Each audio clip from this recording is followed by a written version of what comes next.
atom A and you have atom B, you design in such a way, you make a different molecule, or you can say different kind of cluster of molecules, and that will give you entirely different physical and chemical property compared to the parent matrix. So if you want to know about me, you can go and have nowadays, science is like transparent things. You can go and have a Google and you can look. My specialization is based ferroelectrics, superlattices, nanoelectronics, multiferroic, and high K dielectrics, and several other things also I have done. So last 6-7 years I was in US, and that time I visited the University of Cambridge. During those I have you can say created several collaboration, and that's still it is going on. So you all aware about the National Physical Laboratory. It's the premier lab in India and doing all kind of state-of-art research, including theory as well as experiment. So, and we are also the custodian of all kind of metrology which is going on, or you can say standard throughout the India. So suppose that if you have, because this is very important aspect, wherever I am going, I want to emphasize what we are doing in NPL. So NPL is like all kind of standards. If you have the time, in Indian time, who decides what is right or wrong? So we are the people who decide what is the time of India, and also we have a synchronization with all international labs who are taking care of the time. Similarly, other like vacuum, like pressure, like weight, all kind and all the basic units, SI units. So today I'll be talking about first what is superlattices and the different approach, or you can say different tools, technical tools through which you can create a superlattice structure. Among them, pulse laser deposition system, molecular beam epitaxy, RF sputting, MOCVD, all these systems have been thoroughly utilized all over the world, and they have done a beautiful atomic layer artificial material. Especially I will talk with my own research which is still going on. Research is not about taking material and do one time and finish it. You have to go on for the long time to understand the basic physics, what is happening and what you want to do the next. Then only the relevance will prevail throughout the world. So still it is going on. Every time you will come up with some new results, new idea, new things. So I'll and the next topic, if time permits, then I'll talk about the ferroelectric tunnel junction, that is also related to somewhat superlattice structure. Why we do research? So there are two ways. Either you follow the world leaders with very precise manner, or do something different, what your mind allows. Okay, this is my problem, and I create my, and I have this basic understanding about these things. So and then you also get idea from different part of the researchers throughout the world, and create and design your own material, or design, like you are doing theory, design your own simulation on some sort of the codes, develop your own way and go. So I like this kind of research, and also after some time it should go some high-end physics as well as high-end technology. So, and next year, or you can say next, some good human resource. That also is very good. If you have some student is working with you, they should also understand, you should transfer your knowledge from one point to another point. So these are my objective for doing any kind of research. And today we will be talking about superlattices and 3D nanostructure for nanoelectronics, some electrotunneling behavior. So first, why superlattices? Till today, if I can say, there are lots of physical or functional property has been discovered near the interface of two parent materials. Suppose that I am giving you an example. Here there is a 3-layer structure, barium titanates. Morning, I think first morning session, somebody was some of our speaker. She showed me several materials having different DOS spectra. So I would like to emphasize barium titanate and strontium titanate. This is almost similar material, but at room temperature or you can any temperature till 100, this is polar in nature, but this is non-polar. So what does it mean? It's completely different functionality. It is ferroelectric, this is non-ferroelectric material. This is also, it's having something different property. So if you change the chemical potential by removing or insertion of some another atoms, you will be having so many atomic interaction different, and you will turn up with the different functionality of the material. So here, so what I want to emphasize over here, like you can see here, lanthanum aluminate and strontium titanate. These are the two different materials, and people has found, like as I wrote over here, people have discovered the high temperature superconductivity across the interface of these between two insulator. And you have the 2d electron gas between STO and LAO. This is now proven. Low temperature exchange bias phenomenon. And suppose that sometime you have some non-polar material and make an artificial layer of 2 layers, and you will turn up with some different material like polar in nature. So these are the discovery related to the artificial engineered material and coaxial magnetoresistance.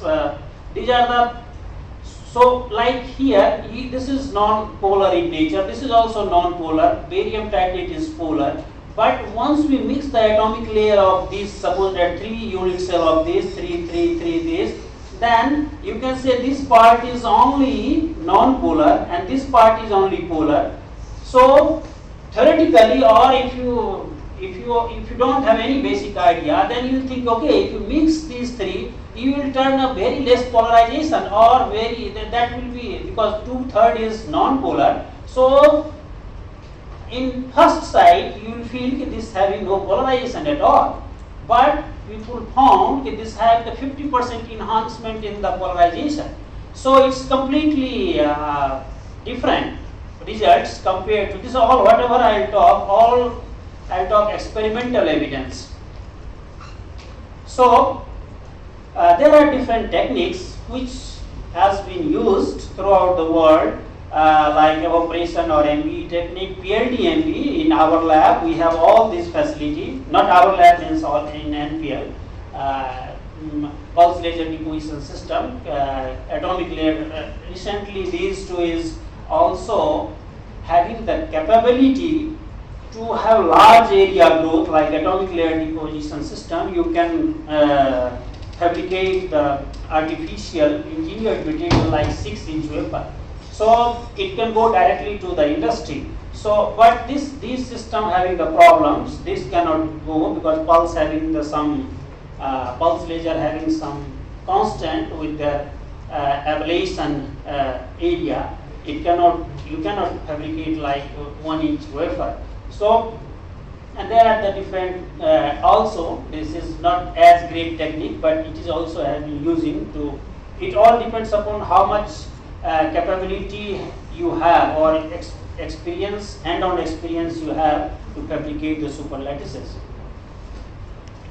So history is, I'll not go too much about the pulse laser deposition system. It started with the discovery of the laser, and this was the first person who evaluated the you can say plasma, material plasma, the Smith and Turner using the laser, which impart on the some material and ablate the plasma.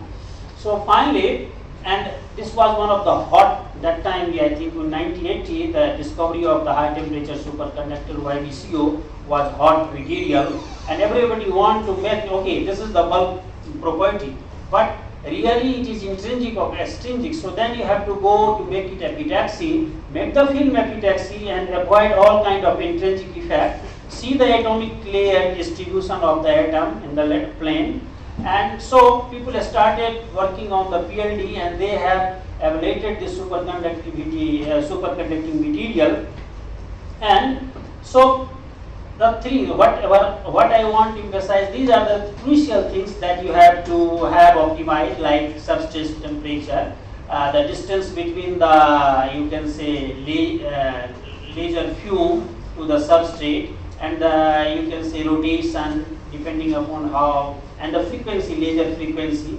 All these you have to optimize to get a high quality epitaxial film using the pulse laser deposition system. So here is one of the example, which is the, you can see the same, these are the satellite peaks of a superlattice.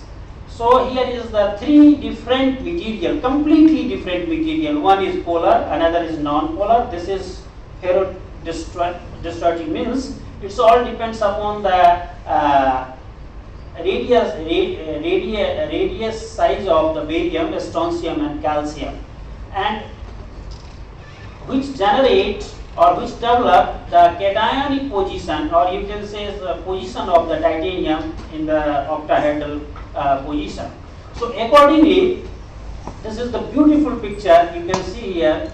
Atomically a smooth superlattice having different periodicity. This is the first satellite peak, second, third, fourth, and this has been you can say fabricated by pulse laser deposition system.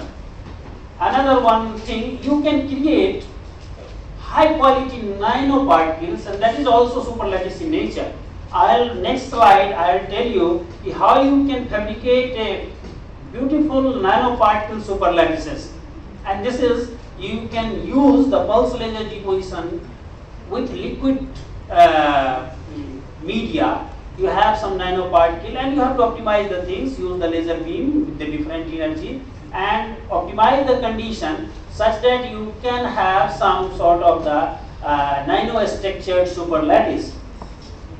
This is the one of the best example where you can see a different kind of nanoparticle superlattices, and if you go from A to L, you have the different size of, like this first slide is the gamma Fe2O3 and 5 nanometer gold particle, and they have the beautiful periodicity. If you have look where is the gold particle like NaCl structure, where is the gold situated, and what is the gamma atom position, and it's throughout. It's not like only very small area.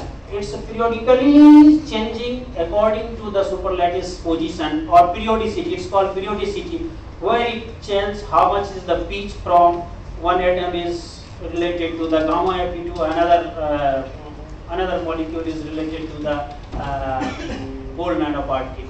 So this is another example, and you can also have the optimize the things depending upon the you can say reaction control of the reaction. You can create different size of the lead selenide with the palladium nanoparticle, silver nanoparticle, gold nanoparticle with the different periodicity. And this is one of the beautiful picture you can see, which is already published in some Nature or some material. One of our collaborator, which is working on, people earlier we thought you can only grow high quality superlattice or epitaxy using MB or PLD, but this person has shown the world you can grow a very high quality superlattice film using RF scattering only. He used the off-axis RF scattering system and grown the BTSTO superlattice. Not only this, lead oxide, lead titanate, barium titanate superlattice, lead barium strontium titanate. I am giving you just example. And with this particular system, he has produced world-based quality superlattice material of polar, non-polar, different kind of parent matrix.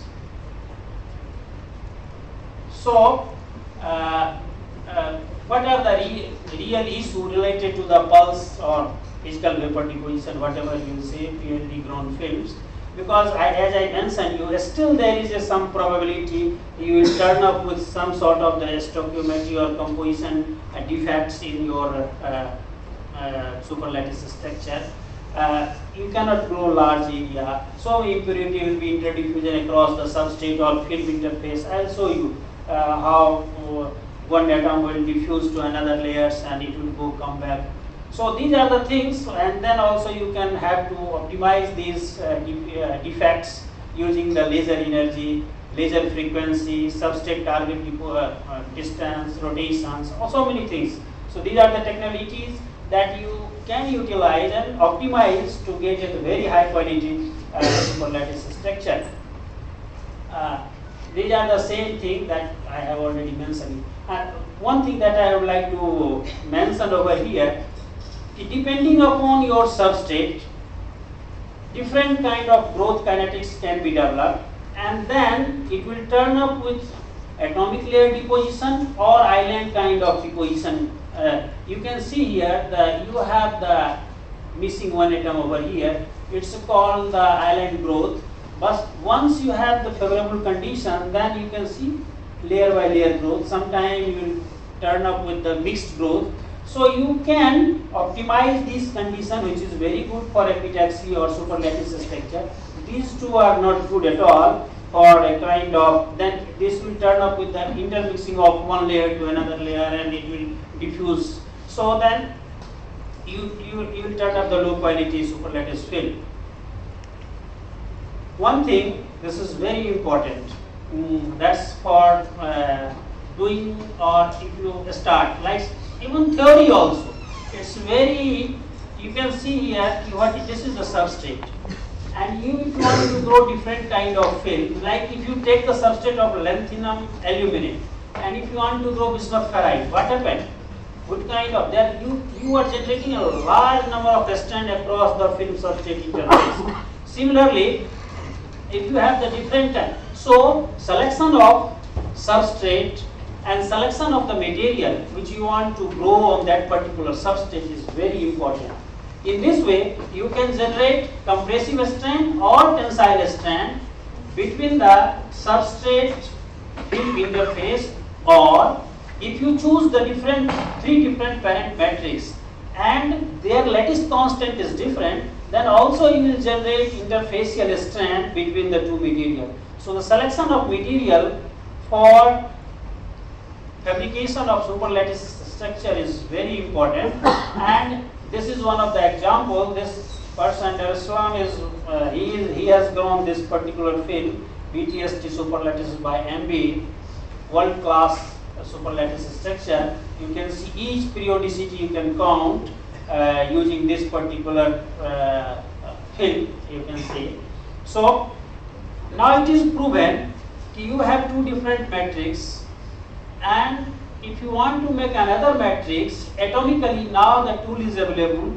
You can fabricate one layer of barium titanate, another layer of strontium titanate, and the functional property of these two combined layers will be completely different sometime, maybe not every time, sometime compared to their parent matrix. So this is a worldwide theoretical analysis is going on, DFT, first whatever people are doing, and they are trying to calculate what kind of energy involved across the interface. So the functionality is getting going to change. Another thing which is also important, like during the growth, you can also calculate in-plane, as I discussed you, tensile or in-plane strand, compressive strand, depending upon the energy involved during the growth process. And it's also true that the strand will not prevail throughout the, like suppose that if I want to grow a barium titanate or a material having the lattice constant greater than the lattice constant of the substrate, what happens? It starts with a compressive, this kind of in-plane compression, out of plane tensile strand, And further, after some certain thickness, that's called critical thickness, it again relaxes to the original matrix of the material. So what happened? You can see these two layers, which is it having the in plane compressive strand, out of plane tensile strand, and after certain layer like 100 nanometer, it's become relaxed. So thickness of the film is equally important to having the different functional property compared to the matrix. If you want to probe over here, this is the almost one property. But if you want to probe over here, you have completely different property. So these are the things that you can theoretically calculate as well as you can experimentally observe what can be happened between these two things.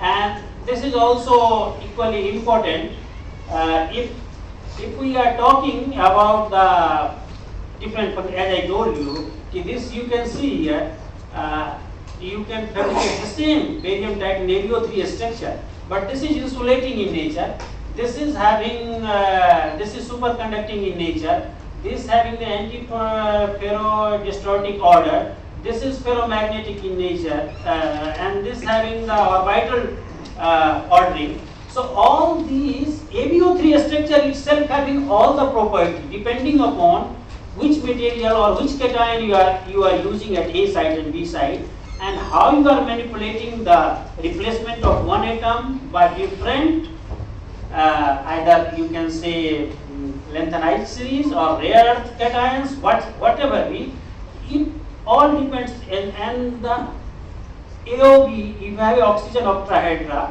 or tetrahedra, the bond length or bond angle decides what will be the functional property of the material.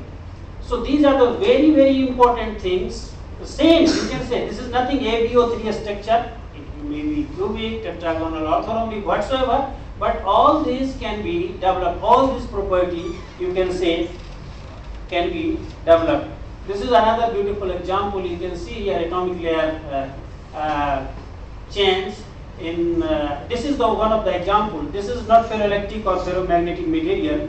This is LSMO, and this is another material you can say SRMNO3, and people found high functional property material. So you can do several calculations. So these are, that's why today I thought I will show my result less. I have so many results, but it will be good to give you a brief idea what all worldwide work is going on. I have shown you only experimental part. Theoretically, people have done all atomic layer calculation. If you have a one layer of barium titanate, it is very easy to go with the DFT or GG or whatever I don't know theory, but you can calculate all kind of functional property from theory also. People are doing it. So these are the, you can make your own material, start thinking, okay, what I need a superconductor, artificial superconductor. So we'll start thinking about this material. We'll go back, we'll see this one superconducting material and how it will grow, and we can think about another material, check the initial basic property, and then grow atomically with the different techniques which I have already discussed, and you can fabricate another artificial material with high-end property. So that's for the background, which I took a lot of time to give you a brief idea, which is still today all over world is going on, and people are working only on artificial material, some new functional property, use one layer of this ferromagnet, another layer of ferroelectric, and have some different property. One layer of multiferroic, another layer of ferromagnet having different property. So, and you have the tools. You can go down to 1 nanometer, 1 unit cell. So it's not only theory will tell you you can only simulate one layer. Experimentally, you can also make 1 nanometer thin layer of one material and check, counter check with the theory and experiment, and you can simulate two things. Both you can do. Experimentally somebody has found some result, good result, you can simulate. You can simulate some good artificial structure and send us data. Okay, I got this having these two materials having two layers and this having this different functional property. We can go this. So next, we are working on so last I think 5-6 years I am working on this particular superlattice structure, and still it is going on. We have some improved different idea. We started working on this. So this is based on the barium titanate and strontium titanate. One material is ferroelectric, another material is paraelectric in nature at room temperature. So two different approach. What we did, we make the superlattice of barium and strontium titanate, and we make another superlattice with the constant periodicity, even without constant periodicity also. Periodicity means, this is the periodicity, means total thickness of, like suppose that I am talking about the periodicity of this superlattice is 2 nanometer, means 1 nanometer of and 1 nanometer of this. It is not always true. I can take 2 layer of BST, 1 layer of, this is called asymmetric superlattices. So you can fabricate on way superlattice structure, but the total, you can say the basic elemental layers is called periodicity. So this is our architect which we have developed in our lab, and we also found very good superlattice structure.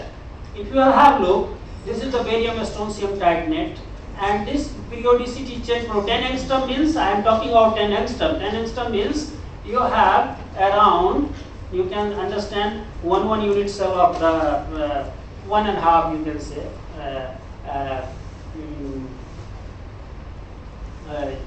You can say 4 angstrom is around unit cell of barium titanate and 4 strontium titanate. So this is the, we started from 10. We have not found a very good superlattice. Maybe there are so many things. We don't have the, this X-ray is, by the way, we have done on the powder X-ray. So it's quite good and encouraging data. So after, you can say after 30 angstrom, we can see a good satellite peak over here, which is changing with the periodicity of this particular BTST. And similarly, we have fabricated one particular composition. Once we optimize the things, what is good and what is bad, so then we have, because we saw 80 angstrom is fine. Now our periodicity is constant. Take the periodicity constant and change the composition of this strontium titanate. So we have changed strontium titanate. You can see these are the X-ray of BTST superlattices. If you percentage, you can see 100% barium titanate, and we move from here to here. Then we saw the similar kind of superlattice structure is forming.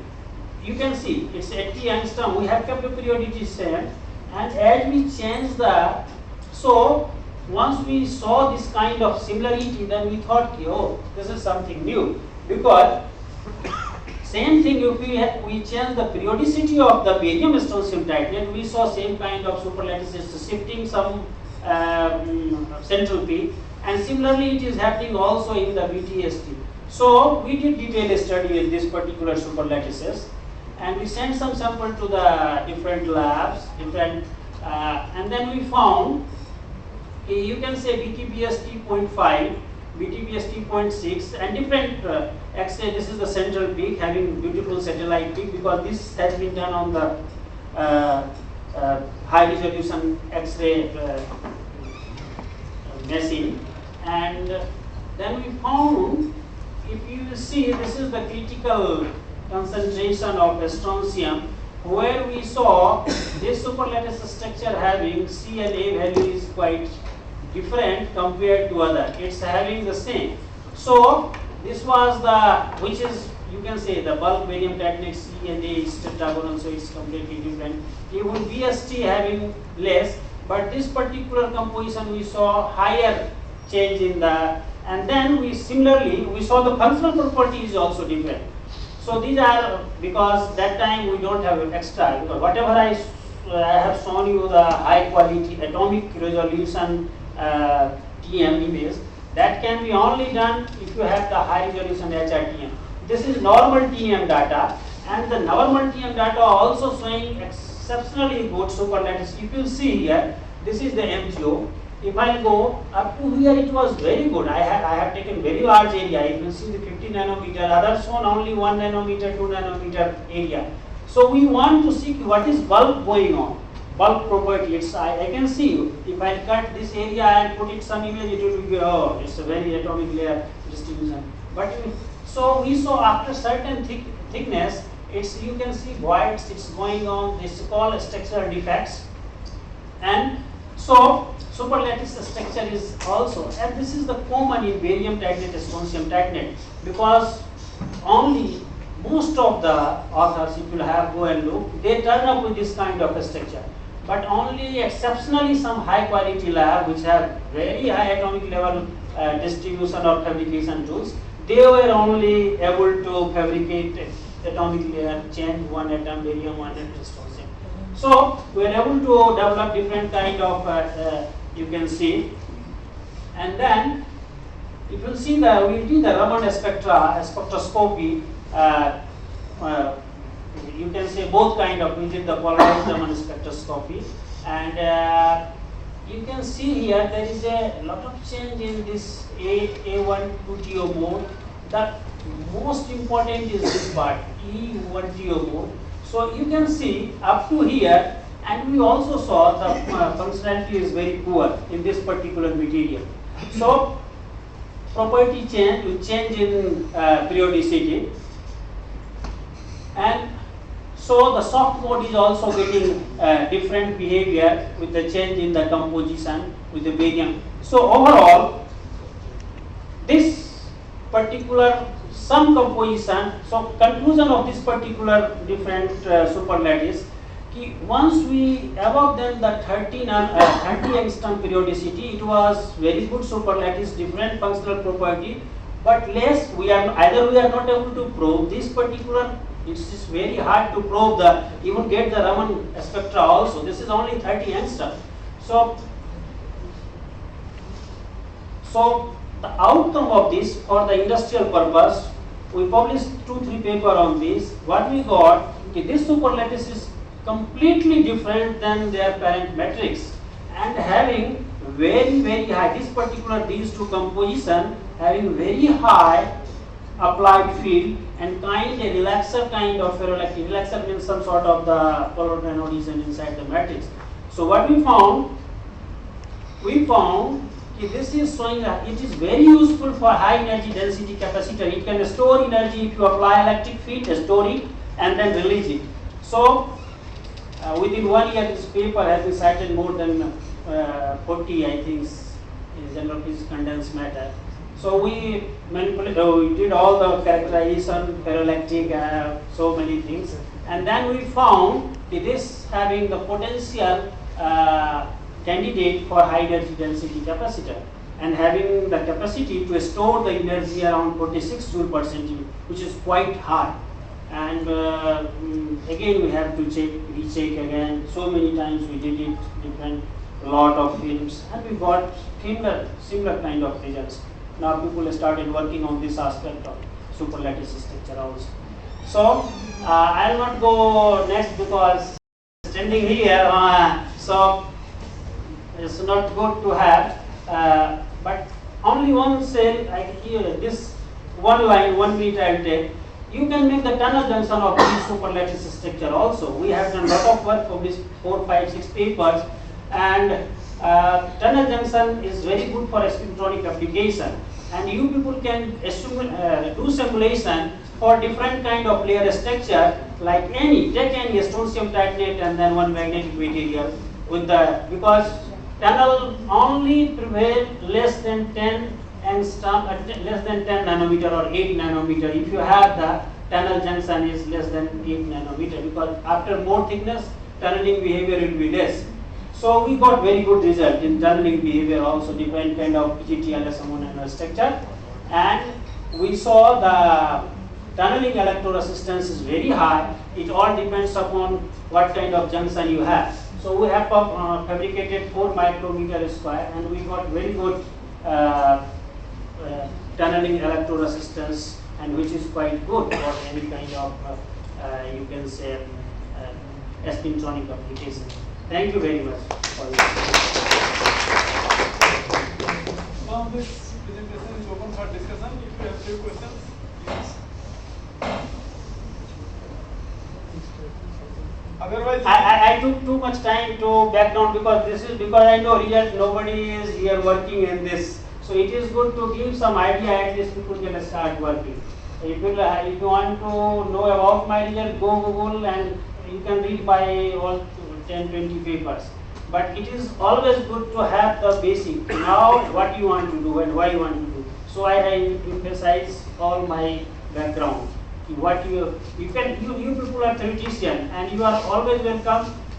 Do some simulation. You can send us. Recently we have started working on two different material. It's also super lattices. It's called calcium zirconate oxide and strontium zirconate oxide.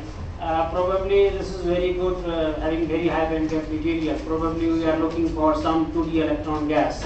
So probably you people can simulate the thing so that we can get some sort of the 2D electron gas probability at the interface of this strontium zirconate or oxide or calcium zirconate oxide. Dr. Kumar is also available during tea time also. Yes. You can interact with him. And now we have a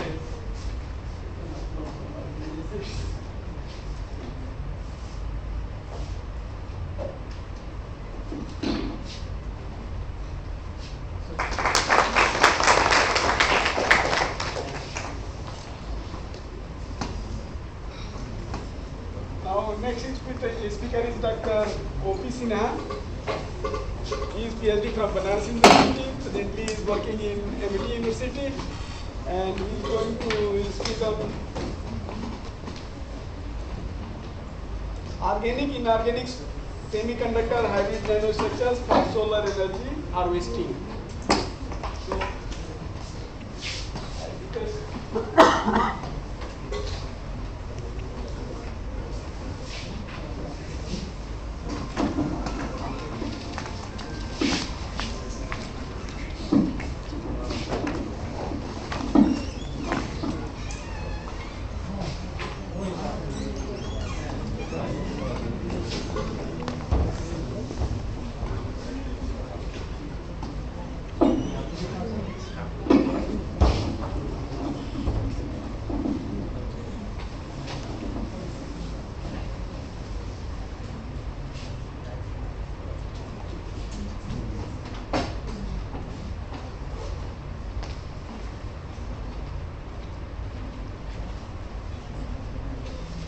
So, good afternoon to all of you.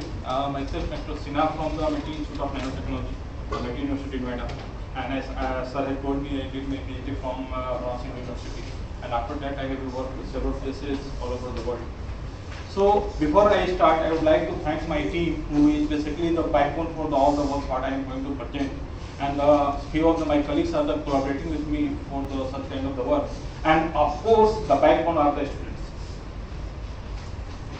So my collaborators are from the Poland, where I got the very good fellowship, Professor Marek Somierzewski and Dr. Fanny Kropp. And I also worked with Dr. Stefan Pasco, who had first time shown the gallium and dominant quantum dots using the ion radiations. And then Professor David Cameron from the Finland, who is basically known as one of the master of the atomic layer depositions. And then other collaborators from the different places. So today, every government is looking for the energy conservation. Why? The question is why?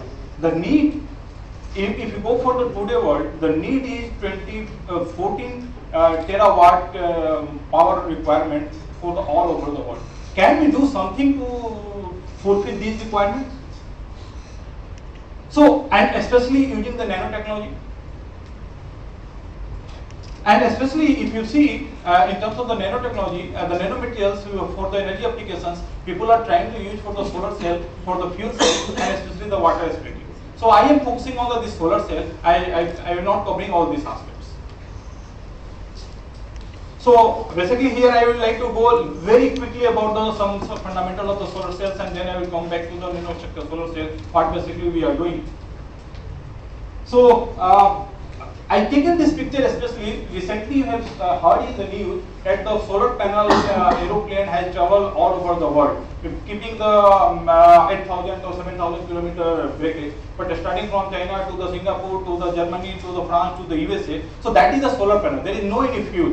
So there is a lot of potential over there if we are able to use those energy. And the beauty of those things is that nature has created the sun. Sun is giving a numerous amount of energy which is without any use. So it is our turn to utilize those energy for our benefit, and that is free of cost. So what is the solar energy? This is basically originated with the thermonuclear fusion reaction occurring at the sun, and represent the entire electromagnetic wave what basically you are taking, that is either visible light or the infrared or the ultraviolet or the X-ray or whatever this is coming through this electromagnetic radiations, and radiating energy from the sun has powered life on Earth for many millions of years. This is nothing going to be finished very soon. It is millions of years it will continue if you are able to utilize that. So what are the advantage and the disadvantage associated with this sunlight? Advantage that all chemical and the radioactive polluting byproducts of the thermonuclear reactions remain behind on the sun. So the God is basically, if you consider the sun as a God, he is giving only pure form of the energy. Rest wastage he is keeping himself, so that their kids could not suffer from those wastage. While only pure radiant energy reaches to the earth, and energy reaching to the earth is incredible.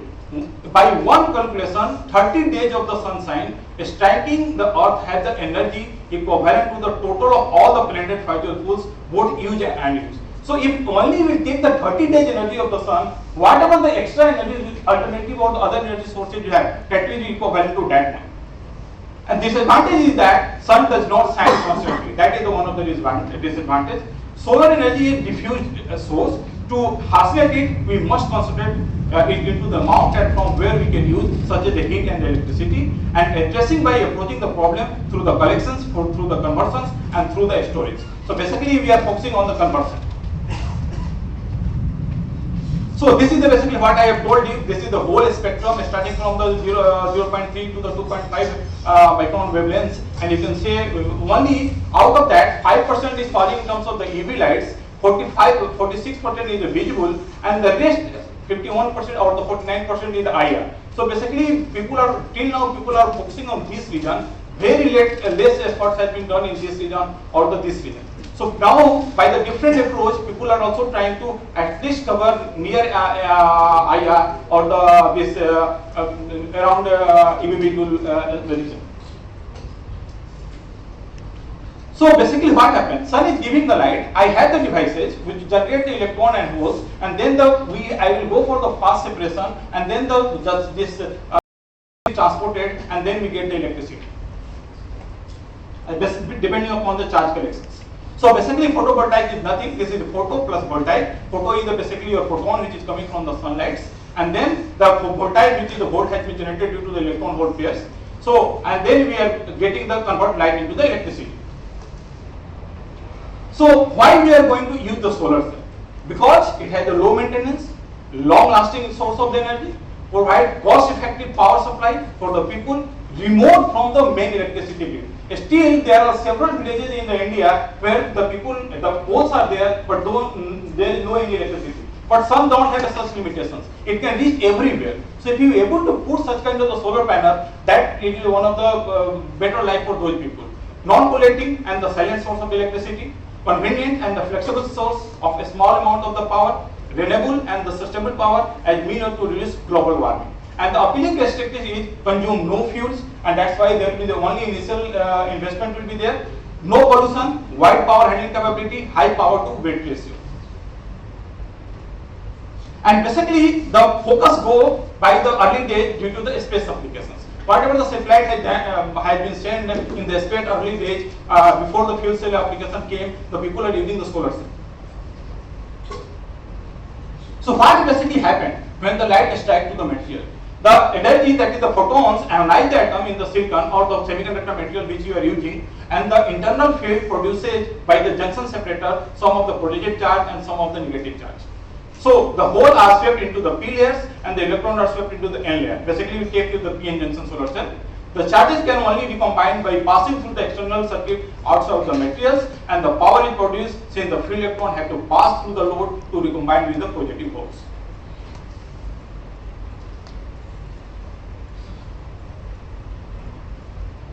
And the efficiency of the solar cell is defined based upon the amount of the power available from the photovoltaic is determined by type and the area of the material, which kind of the material you are using, what is the area you are using. The intensity of the sunlight is very important. You are keeping far away from the sunlight or you are keeping close to the sunlight. That will also define the efficiency of the solar cell. And the wavelength of the sunlight is very important. Which wavelength you are targeting.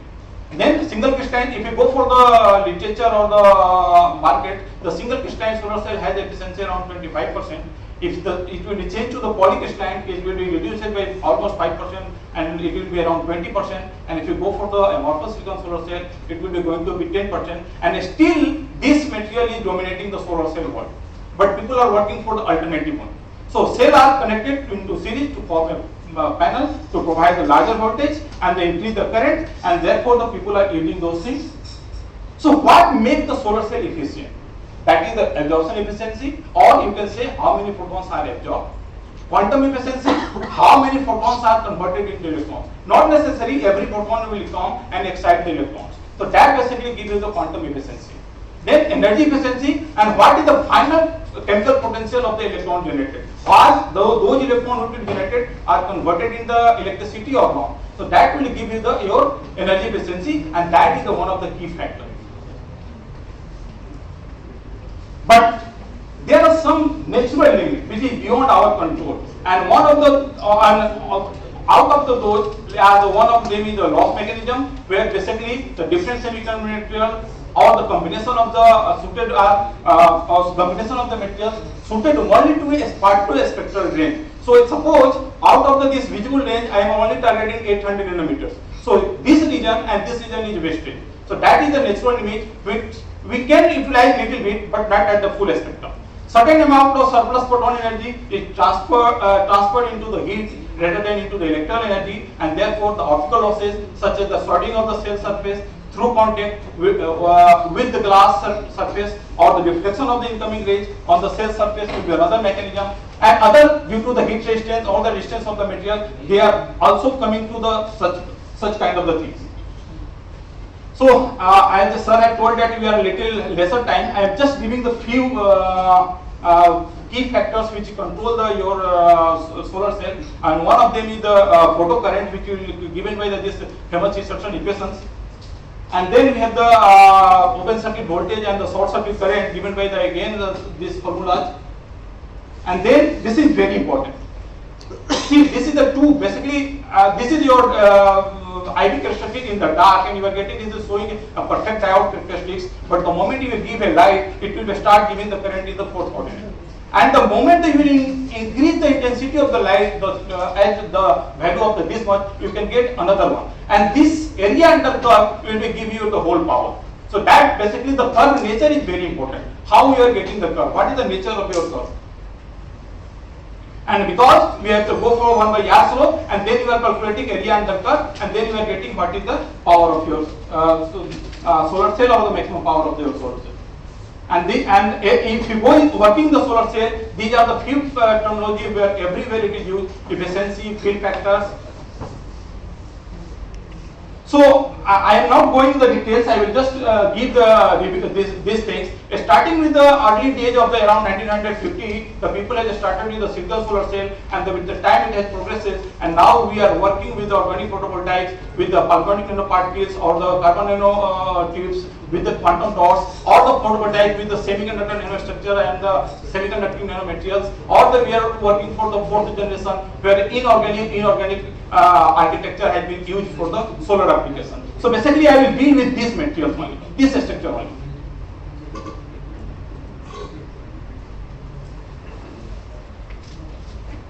So the moment we are talking about the nanostructure solar cell, we have the three kinds of the solar cell. One is the metal junction solar cell, one is the polymer solar cell, and another is the quantum dot cell size solar cell. So basically, this is sometimes people are called it the Dyson size solar cell. So basically, I am focusing on the polymer solar cell because the topic is itself organic, inorganic nanostructure for the energy harvesting. So the moment we are talking about the polymer solar cell or the organic solar cells, we have the two kinds of the solar cell, Dyson size solar cell or the polymeric solar cell, where the people are using the organic material, and that is the easiest because the solution process, simple fabrication process, and the low cost. So why people are using the organic materials? Not because they are the very high efficiency, but as I have told you in the last slide, they are the easier. You can go for the chemical method also, you can go for the solution cast nesting. Could be produced in the large quantity and used for the off-grid application, such as in the developing world. Can be deposited in the flexible substrate. This is the beauty of your organic material. You can go, if you can fold it, if you have to utilize, you will open it. If you don't have to utilize, you will close it. So such kind of the flexibility is giving the organic solar cell. And then solution processing means they can be printed on the substrate rather than requiring any lithography. So their cost cutting will be coming in the picture. And the basic difference between organic solar cell and the inorganic solar cell is that basically this is the there they are working on the hopping model, there we are working in the pin junction kind of the model. And here the this structure, how you are deposing the structure, that matters a lot. You are going for such kind of the structure, you are going the blended structure, or you are going the patterned structure. That controls the efficiency of your solar cell. So this is a small animation which will show you how the organic solar cell works. So the moment the photons has come to your system, exciton formation will be take place, and with that exciton diffuse, and after that the exciton dissociation take place, and then the carrier transport will be taken in the opposite directions, and then they will be collected at the different anode and the cathode. So the moment we want to choose the material, there are the two key questions. What are the optimum active polymer and the electron acceptor materials, because you have to take it transfer, and then how should they be fabricated in terms of the morphology, in terms of the structure, in terms of the patterning. And these are the basically you can see the different patterns people have given in the Mayer et al. In the material today in 2007. So the material requirement, it should be a polymer which has the active region, should absorb light near peak of the solar power output, should transmit charge carrier effectively. But the moment you are talking about a polymer, the conductivity reduces, and therefore charge transport is not so efficient, and therefore the recombination will become faster. Then we must have one material, the electron acceptor can be inorganic, that is the titania, or the organic, that is the fullerene. People are working on those things. So must provide potential energy decrease for the electron relative to the polymer, and then should have the high electron mobility. So basically in the polymeric material, people are putting this inorganic material to increase the conductivity of the host material. So what is the role of the morphology? Because I have told you, depending on the pattern, not all polymer films are created equally. Difference in the morphology can change critical parameter like charge carrier mobility by order of the magnitude, not by the small value. It can change by order of the magnitude. The wide variety of the experimental parameter influence the morphology, and whatever the four result I am going to show you, you can clearly see depending upon the fabrication conditions, the result will change.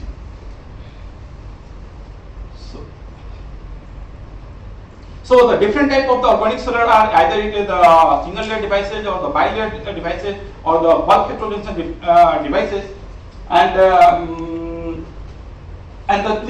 all three have the different efficiency, and they are facing a different problem. And then the moment people go for the bulk heterogeneous devices, the problem what they are facing, electron hole pressure is taking place, but they are not reaching to the electrode. Then the people thinking, can we bring the electrode to the material? And that's why the people say, if you go for the bulk dispersed graded heterogeneous solar cell, if exciton not come to the junction, take the junction to the exciton. Basically, if it is not reaching to there, take the wire from there or the another carbon nanotubes or any other materials, and then you give the path so that they can reach to your cathode and anode. And that's basically what we want to say, that if not coming to the junction, take the junction to the exciton.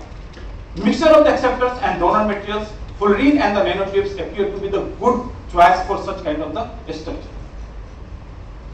But still there are the main challenges. One is the photon loss. Most photon emitted by the sun is in the range of 1.5 to 1.2 to 1.5 eV, and the optical absorption of the organic semiconductors are in the range of the 2 eV. So it cannot harvest photon beyond the visible region. So again we are limited to the visible region. So but basically we want to explore the IR region as well as the EV region. Exciton loss, charge separation occurred at the interface. Exciton had to reach to the interface before they decay, and this diffusion length is around 10 to 17 nanometers. So you have to optimize your devices in such a manner that whatever the excitation length is there, it should be in that manner. Charge carrier losses, traps, recombination, poor mobility, large interface barrier. So that things also there. You can go for the annealing, you can go for the another functionalization of your material, and then you make overcome from those problems.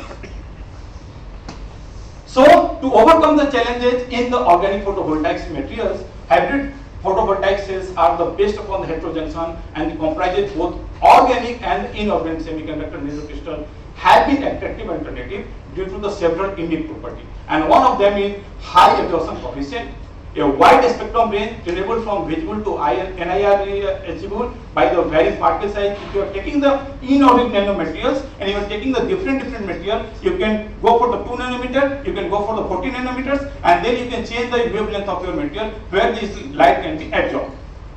Then it is a very good carrier mobility, excellent photoconductivity, because it will be giving the response, the conductivity has increased due to incorporation of the semiconducting materials.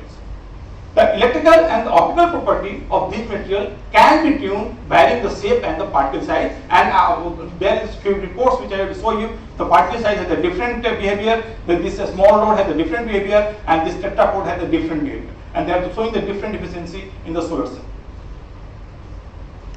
And this is the 1996 one of the paper by Restoktovs in the Science, and what they have done, they have taken the tetrapod structure of around 60 to 70 nanometers, and then they will go for the cadmium telluride tetrapod blend with the P3ST polymer materials, and then they are getting, and at that time in the 1996 with the organic solar cell they have given the efficiency around 1.7%. And as you can change the particle size, you can change the different absorption length, and therefore the absorption capability will be different, and therefore the efficiency of your solar cell will be different. And then the bulk heteroduction, the people has go for the P3S3 and PCMP. This is the two most studied combination of the material, and he is the one of the father of the organic solar cell, Heger, and they have published lot of paper in this field. And then there is another the paper which I was talking about in 2002. They again with the incorporation of the cadmium selenide, that is the cadmium telluride. This is with the cadmium selenide. They are published in the Science, and they have shown that if you change the particle size, absorption coefficient is different, and therefore the efficiency of your solar cell are the different. And then what basically they have shown, they have taken the 13, they have taken the 7 nanometers, they have taken the 30 nanometers, and then they have taken the 16 to 65 nanometer particle size, and then based upon that they have shown what is the absorption and or the relative external quantum efficiency of your exciton, and then this quantum efficiency of these things, and after that they make the solar cell and they are getting some efficiency, increased efficiency around 1.9%.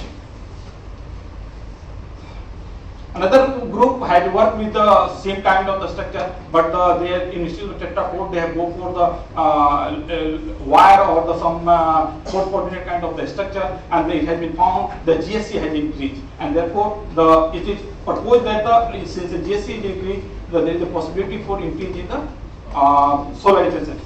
And then recently in 2011, the people have started working with a nanocarbon, a platform for the polymer solar cell. And then what they have shown, instead of the, if you take the PCMB, it is 0 dimension. If you go for the GEO, it is 2 dimension. If you go for the CNT, it is the 1 dimension. And then they have tried to see single wall nanotubes without graphite layers. This is GEO layer. Single wall carbon nanotubes with the GEO layers, and you can clearly see the change in the efficiency of your solar cell. This is without the GEO, and you can clearly see this is showing only the diode behavior, but the moment it is added with this one, you can clearly see the change in the this port coordinate current, and that indicates that with the incorporation of the such materials, the efficiency of your solar cell is becoming better and better. So what we are basically doing? Actually, we have started long back with very small these things. Starting with the P3 CDS hybrid solar cell system, and we have go for the whatever the facility we have in our university, and the efficiency which we have got is very poor, 0.68%, but it was encouraging for the private university at that time. It is the basically around 6-year-old data. Then we change the thing with the P3. Numbers are very costly. Either I have to borrow from some of my friends or I have to purchase from my pockets. So that is the reason the problem. And here you can see we are able to get the best efficiency around 1.44% with the different this instead of P3ST, P3ST plus PCMP plus CDSC, and then you are getting the increased one. Then the things come in our mind. There is something happening with your structure of the system. Either it is not properly the charge transfer is taking place or something happening inside. Then we use the binder. We go for the surface topology on the this thermal behavior analysis using the binders, and what we have got. These are basically the moment we have used the adhesive. We are getting a different kind of morphology for the different kind of the process which we have followed, starting from the RPM to the time to the temperature. And you can see this is the 120 for 45 minutes, roughness was 93. If this will be coated with the 200 RPM, the roughness has increased to the 19.584. And the moment you will go for the 2500 RPM, the roughness has increased 20.84. So the moment there is a change in the surface roughness of material, it means it is creating a problem in the charge transfer. And that's why we have taken this problem. Basically what is happening? We try to understand why this kind of the low efficiency is coming. Again, we have performed for some other higher 3000, 3500 and 4000, and what we have found, if you go for the little higher one, maybe it is reducing from the 20 to 70, but after the 3000 to 3500 to the 4000, there is not much changes. So basically, now with this RPM depositions, we are getting a relatively similar kind of the field. Again, we have go for increase a little bit of the temperature, and again we are finding the, because there we perform at the 120, we increase the little temperature of the 140 degree, and we go for those things. And what basically we found after all this exercise, that it helped little bit to get the better solar cell, and that is confirmed from this photo picture. We perform the this PLS spectroscopy with the pristine P3S3, and then the moment we mix with the PCMB, and that is the reason we are getting the better performance with this combination. And then we have fabricated the devices again, and then here we have increased to 1.75 for the base, but still we are not matching with the dose estimate. But whatever the facility we have, that is more than enough. But still we are working with that one. But meantime, one of my students get the chance to work in Canada, in the Montreal, Quebec, Canada, and that basically gives you another opportunity to work with the carbon nanotube based solar cell. So instead of only using the semiconductor, we also plan to use the carbon nanotubes as one of the adhesive, because with the layering, the junction will go to their exciton, and maybe your efficiency will be increased. So this work has been partially done in the Amity as well as in the Canada. So basically we have taken the quantum dot, that is the PBS quantum dot, because we are planning to use the near IR spectra, and then with the carbon nanotubes based upon the OPV. So we have synthesized this carbon nanotubes, the PBS quantum dots CNT structure by the following methods. And then we have functionalized it by the chemistry people which is helping us to understand all these things. And then we have go for another binder OL as a extrude. And after that, we have fabricated our solar cell, and you can clearly see this carbon quantum dots as well as this semiconductor quantum dots along with the carbon nanotubes after the functionalization. And then we have get with the different structures we have gone through, which is summarized over here. And what we got, if you take the device 1, device 2, device 3, device 4, basically what we done, we take the device with the ITO, P.PSS, P3H3 and the PCMB aluminum. So we are getting the efficiency again the same way. Then we go through the aid of another layer, that is the LIF. The efficiency has drastically increased to the 2.56%. Instead of that, again we added the this previous quantum dots, and then we are getting the efficiency 3.13. And if you take the combination of the P3H3 plus PCMB plus quantum dots, then the efficiency increased to 3.52%. 3.52%. So the moment because our target was the NIR region, then we have performed basically what is happening, why this increase has taken place. So what we have observed, if I take only P3H3 PCMB, it is only covering the range of around say 800 nanometers. But the moment we using these things, we are able to cover something around 1400 nanometers, and that is the reason we are getting the better efficient solar cell.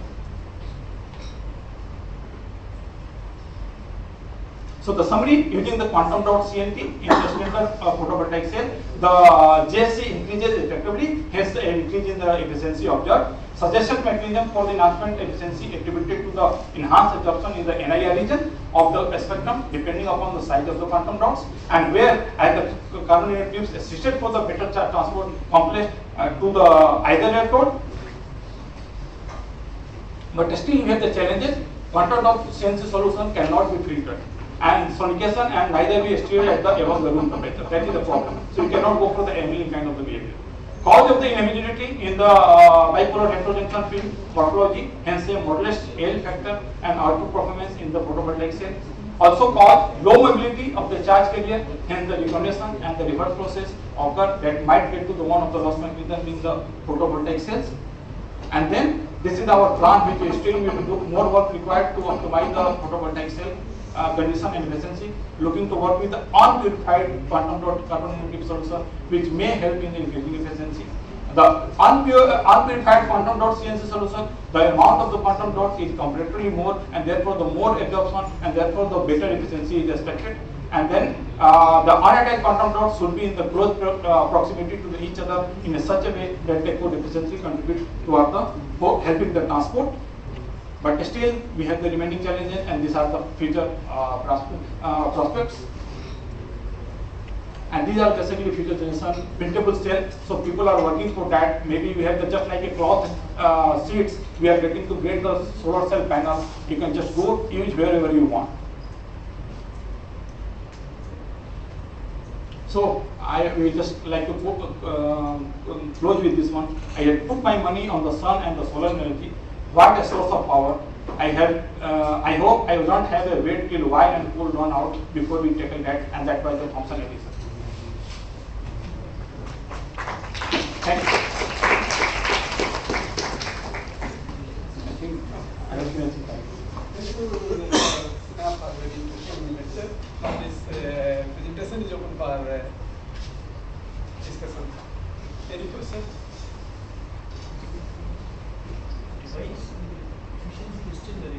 Yes. Compared to see, sir, we don't have any glow blocks facility. This is in the open environment, and that is this with the sputting unit only, and that is with the DT, not with the toggle. Yes. So you have used signal carbon nanotube in your sources. Have you tried with any composer of carbon nanotube? That is mixed with the your conducting polymer, and that work being done at the Canada. Which polymer? I think P3H3 and a PCMB. Any other question? So if there is no question, let us Thank you, sir.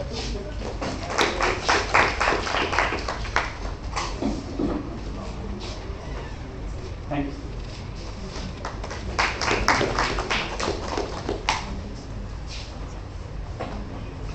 Now we have a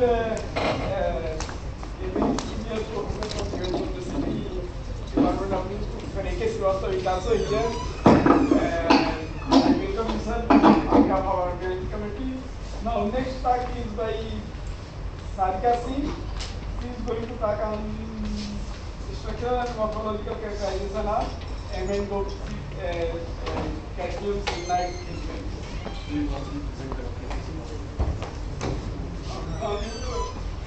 Process Rasa was supposed to present this paper. On behalf of So on behalf of Process Rasa, Sarika Singh is presenting.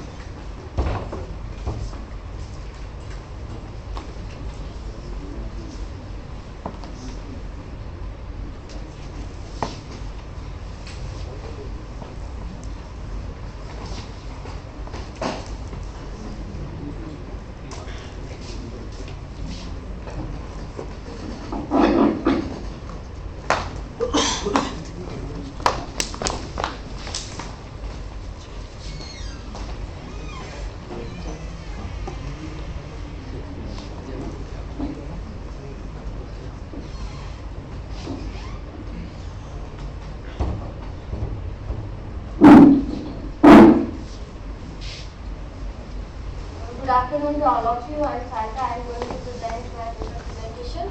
My topic is structural and the morphological characterization of the cadmium selenide and doped with MnCl2 thin film. ऊपर ऊपर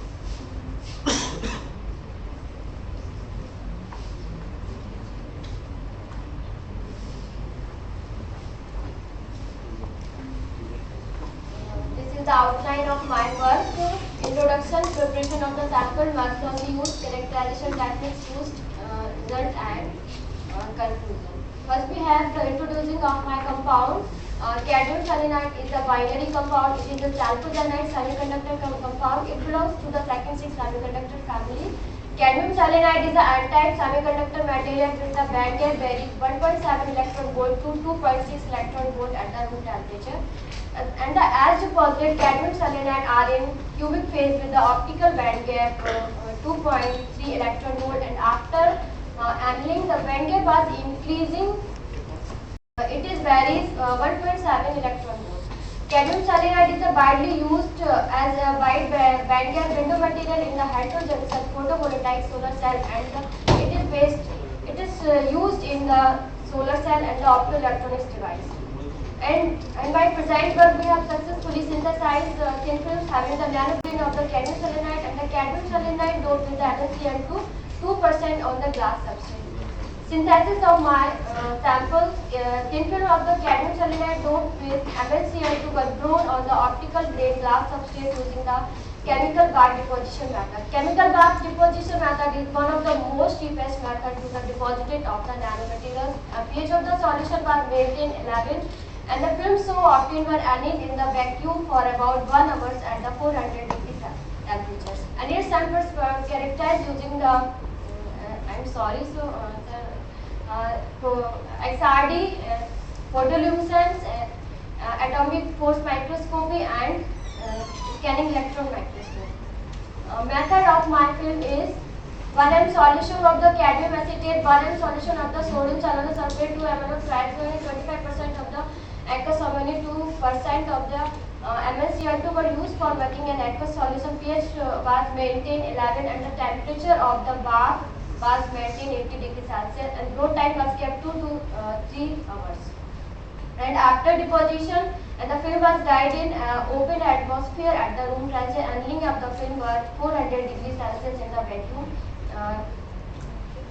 Characterization techniques used X-ray diffraction, scanning electron microscope, atomic force microscopy, and the photoluminescence. The first characterization techniques is the X-ray diffraction. This is the XRD spectra of the cadmium selenide. Cadmium selenide and doped with Mn 2%, and the XRD spectra shows that all the materials is in hexagonal phase, and the planes are calculated. HKL planes was calculated by the Hyoden peaks, and the device curve particle size was calculated by device curve formula. It was founded by the 40 nanometers, and after doping 2% of Mn, it was particle size was found 34 nanometers, and the peaks was shifting after doping. This is the XRD table of the cadmium selenide and the cadmium selenide amine. Atomic force microscopy, roughness of the film's surface is small. Study of the surface smoothness and the grain size variation with the temperature is an important observation for the developing device quality film. Surface morphology has been studied using the AFM. Presented here the 3-dimensional topography of these cadmium selenide film clearly show up and down the presence of pinhole or the other aspect. This is the image of the cadmium selenide and doping films. Here we can see that the roughness of the films are totally eliminated. Scanning electron microscopy. Scanning electron microscopy is a convenient technique and study to the nanostructure and the microstructure of the films. Some images of the pure cadmium selenide and the cadmium selenide and 2 amine films which don't show any holes and cracks. Moreover, the particles are in spherical shape and the homogeneous distributed. This is the image of the cadmium selenide and the doped film, and and the particles size in spherical and grain shape, and particles are in homogeneous distribution. Last characterization is the photoluminescence. Photoluminescence study of the cadmium selenide dopes with amine composition was carried out at the room temperature. Here spectra of the R samples shows the two peaks. The peaks regarding cadmium selenide films were obtained at the lower wavelength at the 299 nanometer. Field intensity was improved when the sample were doped with the cadmium selenide amine, thus the peaks became more instant after. This is the spectra of the cadmium selenide and doped amine films. Here we can see that the intensity are more intense after doping. Last we conclude that cadmium selenide and doping with amine films have been successfully synthesized by the chemical guard deposition techniques. And XRD confirmed that the cadmium selenide film is in polycrystalline nature and the particle size is decreasing after doping. And the SAM study confirmed that the particles are homogeneously distributed. And the PL spectra confirmed that the PL intensity was improved when the sample were doped with amine, thus the peaks became more intense after doping. FM study clearly showed that the surface of the films are smooth and the grain size was calculated by the FM study. It was found 48 nanometers and after doping 34 nanometers.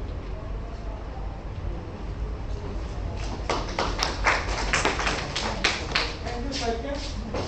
Now this presentation is open for discussion. If you have questions, please.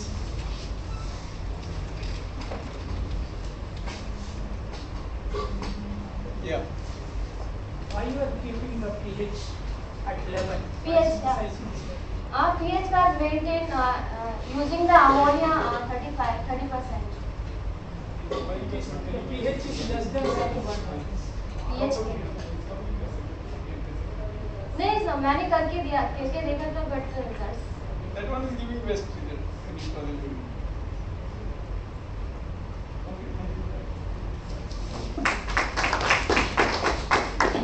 Next speaker is Dr. K. Sivani from Goa University. Now I call him for his lecture on density functional study of APSCO2, electronic and optical properties.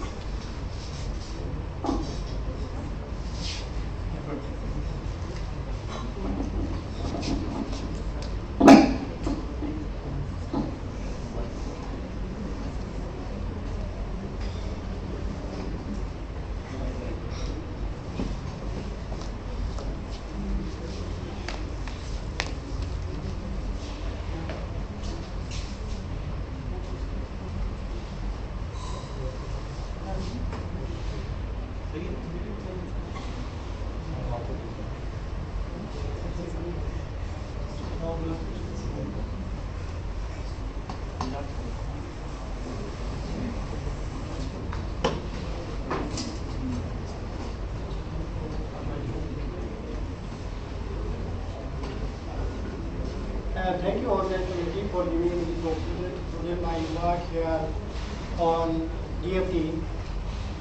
I think most of the eminent speakers presented their work in a unique way on DFT, including from starting how DFT works, and they incorporated everything in their talks. So I prepared my talk in different way for beginners, that what DFT, how DFT helps us to do calculations. So I selected one DFT application on my dilapidation material AGSE2. So I will go through these following topics. I will explain quickly what empirical methods and what are the available tools and methods for DFT calculations, and what types of action correlation and available for DFT and application for DFT, and later on I explain these electronic and optical properties. So the term ab initio means from beginning. if we don't know anything about the experimental parameter, then we can initiate initial calculations. So computations which are derived directly from the theoretical principle with no consideration of experimental data are called ab initio calculations. There are three approaches to do ab initio calculation.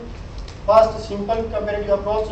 It useful for detecting molecule surfaces, but it has some limitations like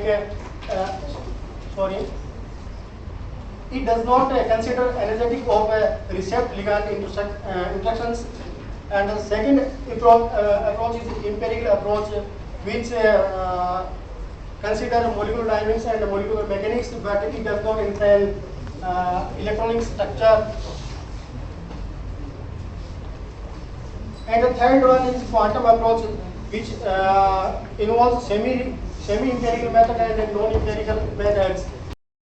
Semi-empirical method uses partially experimental data, partially fit data, and some quantities are estimated by fitting the experimental data. And second approach is non-empirical methods, which do not require any experimental knowledge. So the non-empirical method fall into two categories: traditional ab initio Hartree-Fock method and density functional theory. So traditional ab initio method use Hartree-Fock method, and this Hartree-Fock method uses a wave function from the starting point, while the DFT theory uses electron density from the starting point from where we start our calculations. So I have a particular goal on my talk that everyone that is beginner in DFT should know what is DFT and how it helps. So first read this highlighted words. The electronic structure calculations are performed within the DFT framework using the projector augmented wave approach for the core valence interaction and the Purdue-Bouquet-Ehrhoff approximation for the access correlation function as implemented in VAS code. I think the people working in DFT understand what is the meaning of the lines, but the beginners who just started their work, I think don't know what the meaning of these words. So I will emphasize on the lines, and I will go to using three theories, three stories that everyone know what the meaning of these highlighted lines. So DFT experts know what the meaning of that highlighted lines, and some intermediate people know maybe yes or no, and just started they don't know what the meaning of that lines. So what the problem? What we do incorporate in DFT? We aim to solve the property of a solid. That all the information we want to extract from a solid by using DFT, those experiments are finding. So what solid is a collection of nuclei and electrons. The red symbol that space shows nuclei, and the blue small space shows electrons. So that combinedly it forms a solid. So everyone know which type of interaction involved in the solid. So starting from the top, a solid have kinetic energy of electrons, kinetic energy of kinetic energy of electrons, nuclear Coulomb interaction, electron Coulomb interaction, and electron Coulomb interaction. So for doing DFT, we have to know about these interactions. So how DFT helps us? So we will eliminate some terms from these interactions. So this equation, I think everyone knows from their undergraduate studying SI. Each psi is Schrodinger equation. If you know that exact psi, then we solve Schrodinger equation and get eigenvalues, and then we get every information dealing with the solid. So I must mention here about wave function. What wave function? Wave function is simply a map which maps some data from domain set to target set.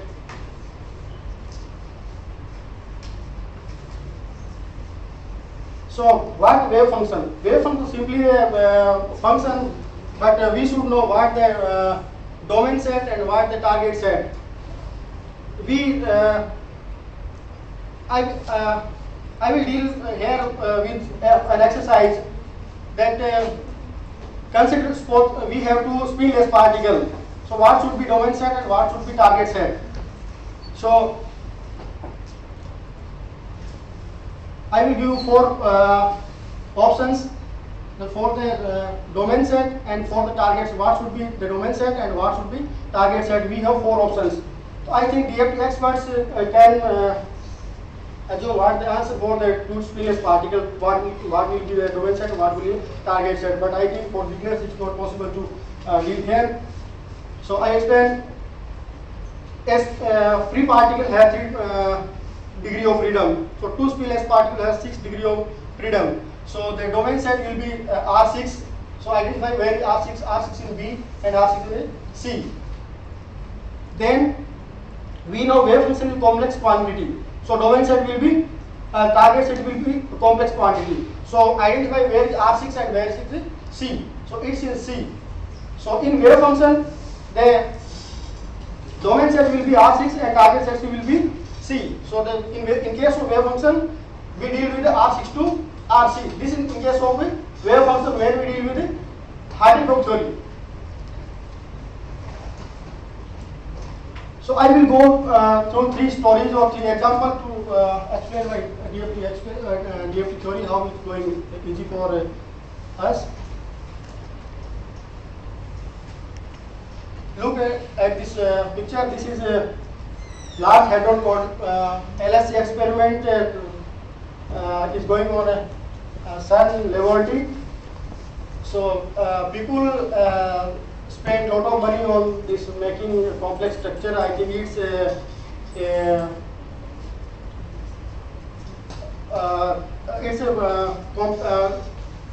complex structure that a human being have ever made right now.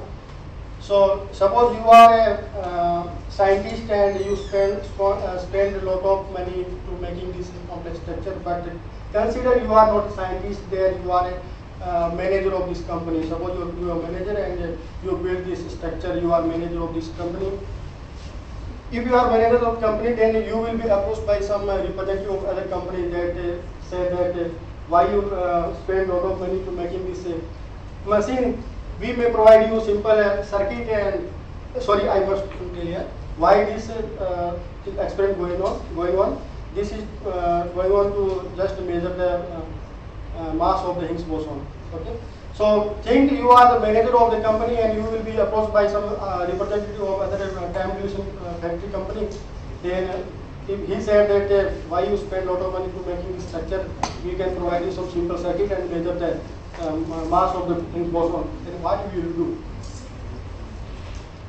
I think you will keep him out and you will carry on your work. Simple way. This example is from experiments how DFT works. I will correlate in later slides. So you are manager of the company and the time dilation representative from another company approached you by stating that we have another circuit within 100 of rupees and we can provide you and you can measure mass of the Higgs boson. So from the same similar style we can correlate our DFT that DFT is many body structure which similarly correlate with that complex structure. And the time dilation factory is replaced by here density functional theory. So and that simple circuit is replaced by single particle Coulomb equations. So here we have a circuit that measures the mass of the Higgs boson. Here we have some computer codes. We put our solid into this mechanics, was the quantum expression of into K, and we find out our solution results that we want to. I have one solution for Yeah, you. sorry. Because you had 10 minutes for talk. I asked for 20 minutes. That's I am talking about. And you have 60, but why you ask?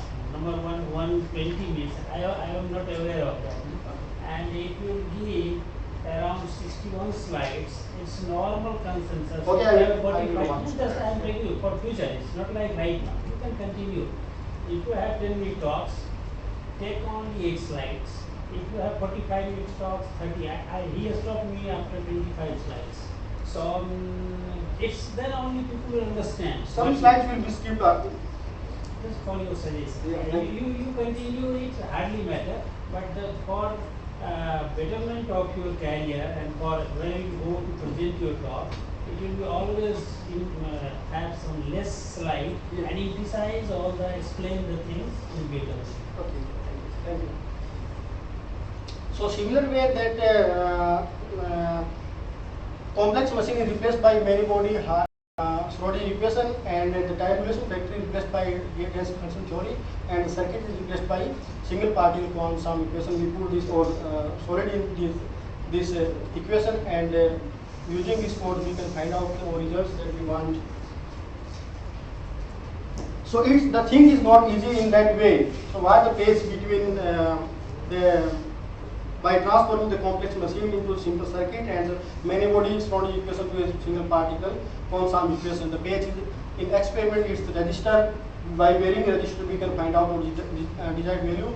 And in density function theory we have to know what exchange correlation function. By applying exchange correlation function we can find out our accurate value. So how DFT motivates us to play around? That second, I think I should skip that slides, otherwise it will take more time. Go on your Right, result. yeah, difference between Go the- on your result. What you have derived from your. Yeah, just I explain. So suppose in second example we have solar system and we want time evaluation of that solar system. We have sun and earth. If you do sun and earth, then we can result can be find out by using analytic procedure. But if you have more than 2 atoms, suppose we incorporate Jupiter in the solar system, then it's not possible to find out analytically the solution. So what we do, we will use some mathematical formulations. So similar way, DFT tells us we fix electron-electron interaction, and by knowing the electron interaction we can put some exchange correlation instead of electron-electron correction. So we have only a nucleus and some environment of homogeneous electrons. So we fix electron-electron interaction. We have only electrons and nucleus interaction. So by knowing electron-electron interaction, we put our exchange correlation function as.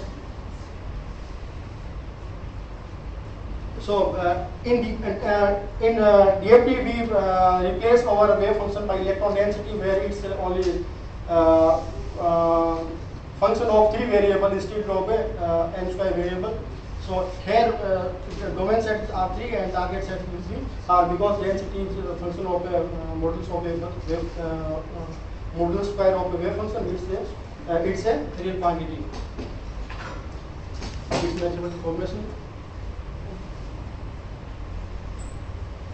So what DFT tells us that switch off the electron-electron interaction, then and nucleus is heavier than electrons, so we can consider that nucleus is heavier, so it do not move.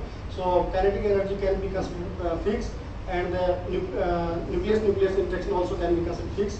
So what is the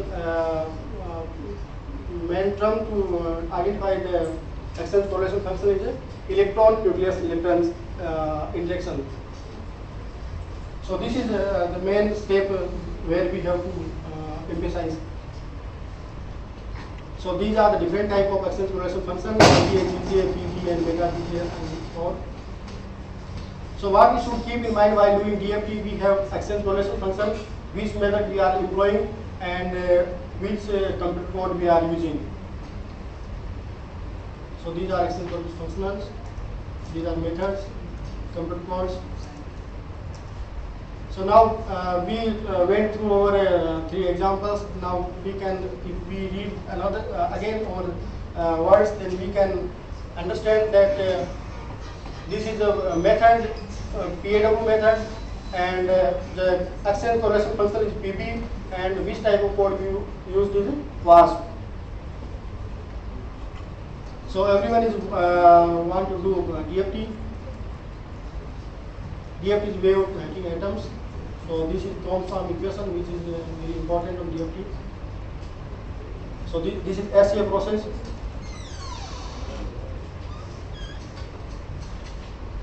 So why I selected this silver dilap oxide is because it's wide band gap semiconductor and have layered structure. Depending upon the layer structure, it forms hexagonal structure or rhomboidal structure. So if you dope something on silver side or scandium side, then we can tune band gap and we can get our desired property, or we want some another property, then we can get easily. It have 2.80 electron volt band gap. These are computational design that I used. These are atomic positions, and these are Lorentz radius for this Ag, Se and oxygen. These are OK points. This is cutoff parameters, that is constant, and Condensed criteria. What are my outcomes? I calculated band structure calculations, density of states, optical property. So these are band structure calculations. We can see from here that from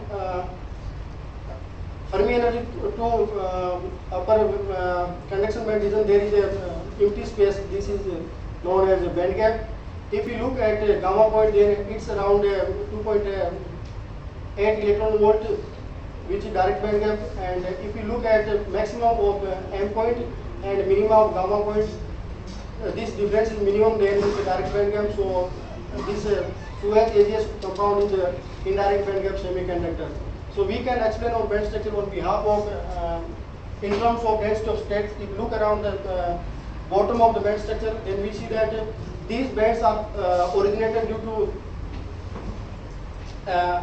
this 3p state of Fe and O state of 2s state of oxygen. If you look around the bottom, the bands originate occurring at just below the Fermi energy. Then these bands are originated due to Ag4 D state and Ac3 D state with contribution of oxygen 2p state.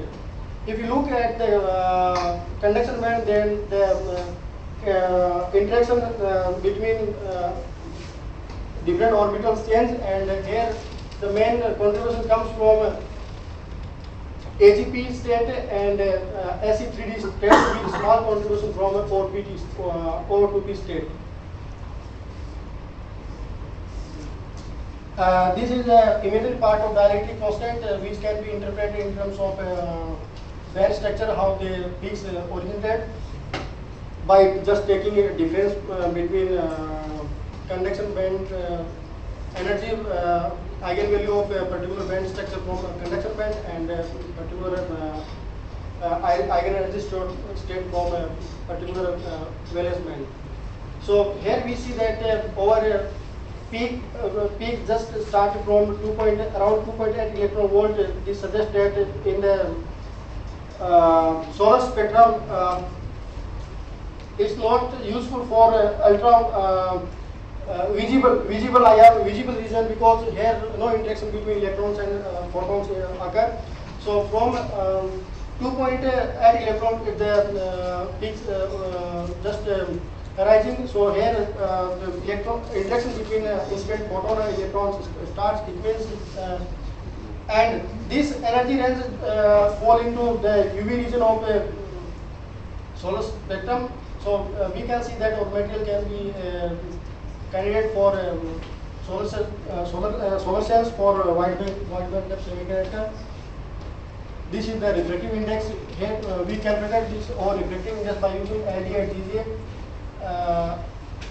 In the zero frequency limit, the dielectric constant by using LD and GZA 2.44 and 2.2 electron volt.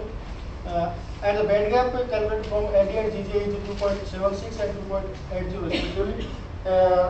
The decrease in dielectric constant from GZA to LDA the decrease in dielectric constant from GGA to LGA is tracing back the band gap, which also which increase from LGA to GGA. This reverse trend is based on Penn model, which suggests that the dielectric constant is inversely proportional to band gap. It means our calculation is somehow accurate. This is optical conductivity, which again shows that in the visible region is inactive, don't respond with the incident photons, and in the UV region it has two peaks, so it interacts with the incident photons. So again it shows that our sample is candidate for solar cell application. We can apply it wide band gap, window layer, so that visible photons are direct transparent and hit inside the materials, and it absorbs the UV photons, so it may provide or enhance electricity. These are the conclusions. Thank you. Thank you, Dr. Bhanu. Now this presentation is open for discussion. Any questions? Yes, I have several questions for you. Because that's very good for you, because as I told you, you always go with full preparation for talk. So never go with 10-minute talk, 61 slides. Number one. Number two, I have seen a single background about this material. Because one introduction, because you should first put what people has done theoretical calculation on this silver, scandium oxide or delphosite structure. So what is experimental status of this material? Do you know about this material? This is silver, scandium oxide. Scandium, what is the stability of scandium? Do you know what is the valence state? Scandium mainly state. Because you know, if I talk about it at the valence state +5 or +2, because silver, scandium oxide, scandia should have then +2 valence state, okay? But scandium generally stay +3 state, very robust, it will not work. And silver you know. So do you have some data, do your calculation, what is valence state of your scandium? Yes, I used +2 this. So then again the problem will, do you have some literature survey to what is the band gap, real band gap which you have measured experimentally about this material? Yeah, I have, but I could not test. It's around 3.1 electron volt for AGCP. I have this. Then same thing. What is dielectric constant you had mentioned in your last slide? Optical dielectric constant or normal dielectric? Yeah, optical dielectric. Optical dielectric constant. What is reported value? How your data is different from? Then look, you can do any simulation, any calculation, but without base, going to the, you will never reach the conclusion. Yeah. You will come up with some data. Every day I used to get so many data with my students, but sometimes it's all nonsense. There is no physical meaning or any significance. So that background is very essential. So DFT background, your background was very good, but you should know the background of your material. What you are going to simulate, what is the real people has done it earlier, what is the experimental value, and then you can see your own result. Okay. That will be, you have to help. See, instead of the DFT, if you apply the green function, then what is changing in Okay, if there is no further question, then we thank Dr. Bhanu. Now next, the speaker is Dr. Venkateshu. He is from NBKR, Institute for Science and Arts. He is going to speak on synthesis and comparison approaches for magnetics and equipment. Good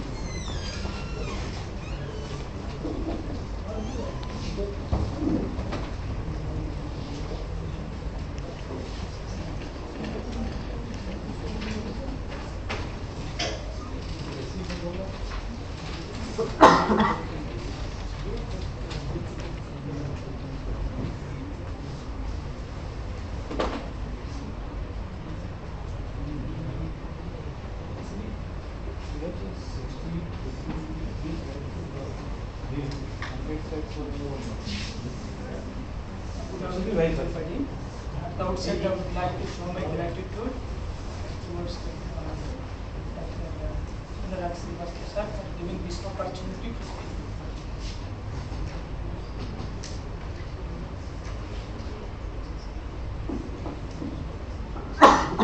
This is Dr. Venkatesh Pudi from Andhra Pradesh.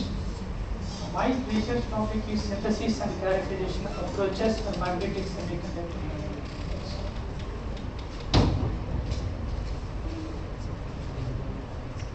The motivation for this approach is there is so much innovative work is going on in these materials, especially in synthesizing these materials. We have synthesized a 6 atomic percent amino acid series. For this, we have chosen a basic method where the precursors are cadmium acetate and manganese acetate and sodium sulfide. First of all, cadmium acetate, the 0.1 molarity cadmium acetate was prepared. Similarly, 0.1 molarity of manganese acetate was prepared. And these were mixed according to stoichiometry where the manganese percentage is 6 atomic percent in cadmium sulfide solution. And this mixed solution was taken in a brewery. And this mixed solution was added in drops to a conical flask, where the conical flask contains sodium sulfide and thiophenol. Here thiophenol was used as a copying agent to prevent the agglomeration. Upon precipitation, we got a yellowish powder, which is in manganese doped CDS, but after 4 hours at 50 degrees centigrade. Upon vigorous stirring, is magnetic stirring. Without calcination, we have this sample was subjected to preliminary excitation. The preliminary, though there are some discrete peaks, but there is a diffused band. That's why it is a preliminary, it is amorphous. To induce crystallinity, this sample was heated to 200 degrees centigrade at 2 hours, and then this was subjected to EDAX analysis, energy dispersive analysis. And it is clear from the figure, EDAX spectrum, the manganese, cadmium, and sulfide elements were presented in the sample, and the nominal percentage, the deviation with a low percentage of error, that is 0.1%. And then this sample was subjected to scanning electron microscopy. Though capping agent was used to prevent the agglomeration, but it shows some agglomeration features. It is difficult to say the shape and structure of it. So this subject was this sample was again subjected to transmission electron microscopy, where the first image A shows a typically spherical shaped nanoparticles, and the particle size was determined expected as in between 23 and 62 nanometers. And the diffraction peak, the diffraction structure, the diffraction rings, the planes are coincide with the hexagonal mid structure. This image is known as a lattice fringe image, the high magnification of particle. The atoms are arranged in a regular fashion, but the atoms in different grains are different. That's why this sample was come under polycrystalline. Then you know the topographical feature of our material. What are the elements that are present on my sample? That's cadmium, manganese doped cadmium sulfide. The FTR analysis was done. So there are some peaks related to thiols and phenols. These bands are related to alcohol and phenols used in the preparation, and that we confirmed that our particle is passivated with thiophenol, which is used as a chemical research. Conclusion, we have synthesized manganese doped 6 atomic percent cadmium sulfide by using chemical precipitation method. The preliminary extraordinary study shows that it is amorphous, and the index confirms the elements present in the sample. The time analysis, the particle size is in between 23 and 60% nanometers. It is hexagonal structure and it is polycrystalline. The case studies reveals that the phenomenon has characteristics of resistance. Thank you. Very nice discussion. Now this presentation is open for discussion. I have one comment for you guys. From XRD you are emphasizing it is a lot, but TM it is shown like just a one. Having said that, so certainly there is some problem either in XRD or TM. Okay, so I think there is no problem in anything. Only thing you have done X-ray, maybe powder is not perfectly flat or some you have not done some sort of the heating process. So sometimes due to all chemicals, it is not taking the crystalline, but in TM it is variable. So it would be better if you could do some sort of the temperature. It always happens to diamond doping with something. It always give you some sort of if you have to do a chemical process. Yes, sir. So some chemical when you organic will be there, that will dilute your X-ray spectrum. So that's why it is showing amorphous, but not due to you have crystal. It's a TM is showing crystal. This crystal is there. So try to little bit heating, 100 to 100, maybe remove all the organic, and you will get good X-ray. So only the excited data is coming because of thiophenol. That is the signature is giving as a. Before we end that limit, But more regulation. already it is shooted that these dilute magnetic semiconductors become the clusters. And what basically we use from your SCM unit. So why you are again focusing on that the moment will become the cluster, it will give the bigger structure.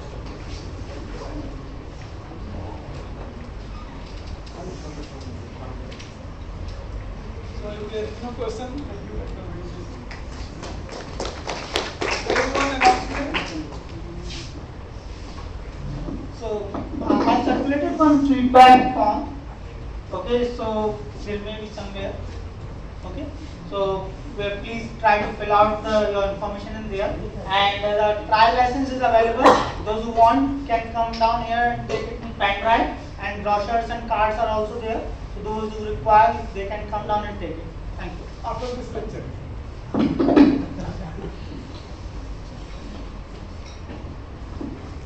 Now we have last presentation of the session, that is by Dr. Gaurav Satta. He is from University Institute of Engineering and Technology, Punjab University, Chandigarh. He is going to talk on design and analysis of MEMS IWCMP epoxy strain sensor using Cosmos.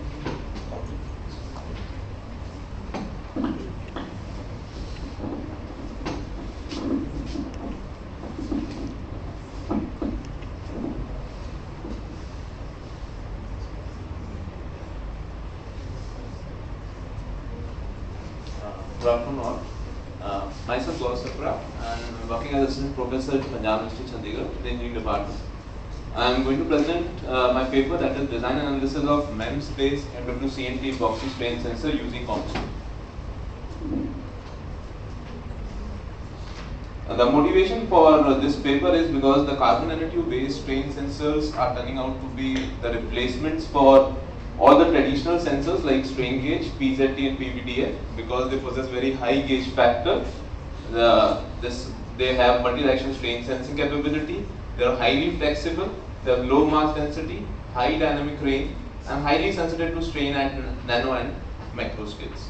For basically a low power applications, these use of conventional strain sensors result into very prominent limitations. That is, it have very low strain sensitivity, high excitation voltage, and high mass density. So all these limitations have drawn the attention of MEMS based CNT strain sensor. So in this paper we have designed and analyzed a highly sensitive MEMS based MWCNT epoxy strain sensor by using Computational. CNT is being used as a strain sensor because of its piezoresistive behavior. Piezoresistivity is given by gauge factor, that is the rate of change of resistance of CNT with respect to the strain applied. This is G is equals to delta R by R divided by strain. So piezoresistivity depends on various other parameters also, that is, one is the tunneling resistance or the tunneling effect. Second one is the loss of contact, or we can say the resistance between the CNT fillers, the conductor networks formed by the CNTs, dispersion techniques, types of CNTs and polymers, and also on the percolation thresholds. So in literature it has been found that if we use MWCNT, that is multi-volt carbon nanotube, with a polymer that is epoxy, it possesses the highest strain sensitivity when the concentration of these CNT is kept close to the percolation threshold. That is, for this particular case of MWCNT epoxy, this is near about 2% weight of MWCNT as a filler in composite. So in this paper we have designed this highly strain sensitive strain sensor by choosing 2% weight MWCNT epoxy composite thin film as piezoresist. So in this paper I have given the process flow also, how we can synthesize a 2% weight randomly mixed MWCNT epoxy composite thin film of thickness around 5 micrometers. So these are the following steps. I will go one by one.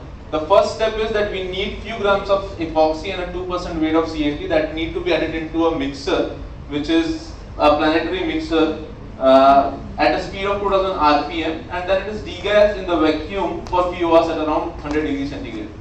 After that, a ratio of 1:4 of hardener and epoxy is being added to this again mixture, and again it will be mixed, shear mixed for around at a speed of 2000 rpm.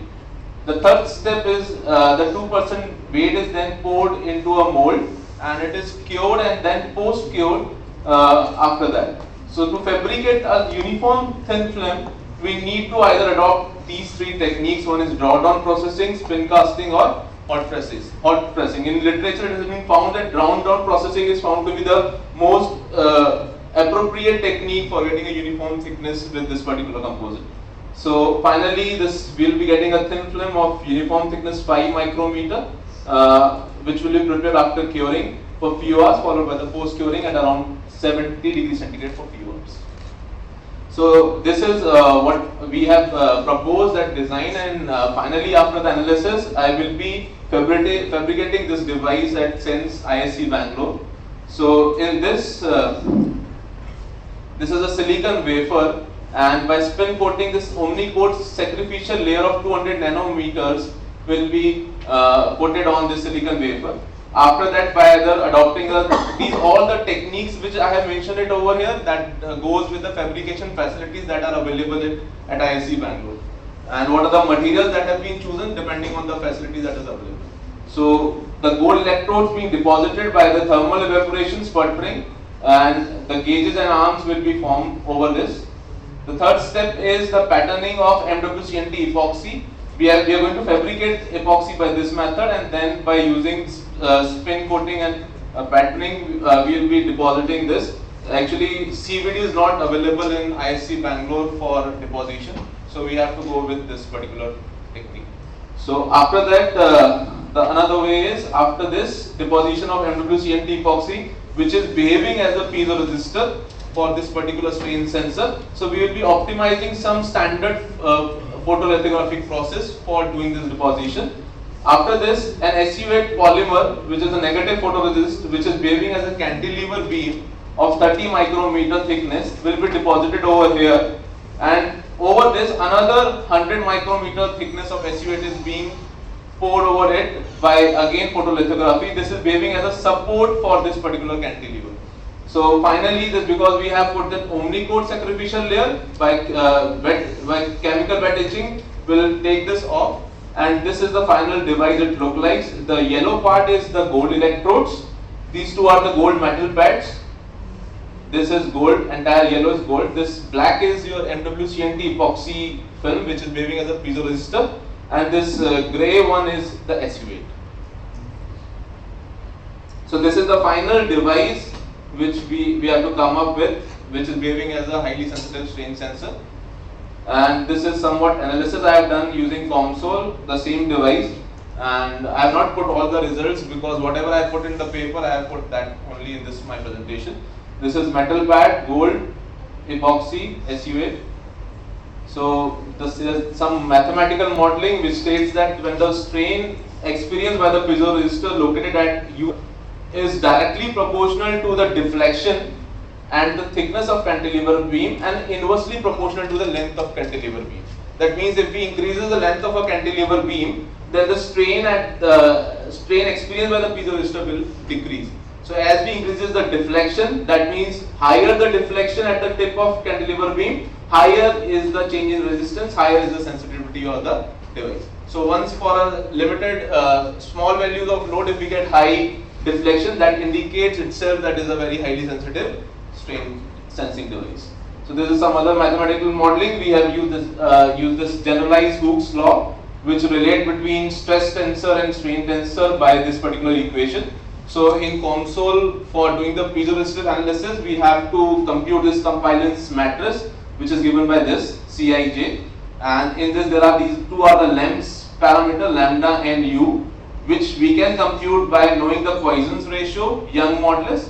So if we know the Young modulus and Poisson's ratio of a material, then we can compute the compliance matrix for that particular material, and we can put that in our COMSOL toolbox. So these are the material properties that I have used. The SU8 Young modulus 2, Poisson ratio 0.22, density 1200 kilograms per meter cube, and this is the material that we are going to make, that is 2% weight IWCCMP epoxy. We have chosen because it is in literature, it is supposed to be the highly sensitive material if we consider CNT. Then 2.4 is Young modulus, Poisson's is 0.33, 1100 is density, and again the gold is there. Some of the materials are already defined in COMSOL, some we have to define it. So the methodology is simple. We have designed this in SolidWorks, imported this device, then again we have defined the materials, compute the compliance matrix by using the previous equations, fix the constraints, applying the point loads, mesh the device to do the final analysis, and this is the final, whatever I have given in the paper is that about the total surface displacement that comes around 40 micrometers for few micronewton loads, which is supposed to give the conclusion that it is going to work as a highly sensitive strain device. I have done this eigen frequencies and stress strain analysis also, and it is coming good as far as the theory is concerned. So that's all about it. These are the references. Thank you. Now this session is open for discussion. If questions you can. What's your epoxy? Sir, I am going to use R2 hardener and other light epoxy. Well, then why don't you choose the PVDA, because that's also not like piezoelectric. Yeah. Yes. And CNT, as you know, CNT is piezoelectric but not real. Yeah. When So instead of epoxy, you can use, I don't know. actually in literature, many one have quoted that in literature if you go with a polymer with CNT, then the best result will come up with the epoxy with MWCNT. And in one of the literature I found when we use epoxy as a light, this GY956, then that gives the best results. So I am going with that literature because in the end I am going to fabricate the device, so I cannot take a risk straight away just trying it out with PVDL. PVDL gives a gauge factor but less than that of epoxy when we use RD. Which material you have proposed to go? So one is silicon wafer, then on that first is gold electrodes to be deposited. On top of that, Silicon, and then what? Another material? Then SU8 is there because Yes, you have to put it here. That you can put it. yeah, I can.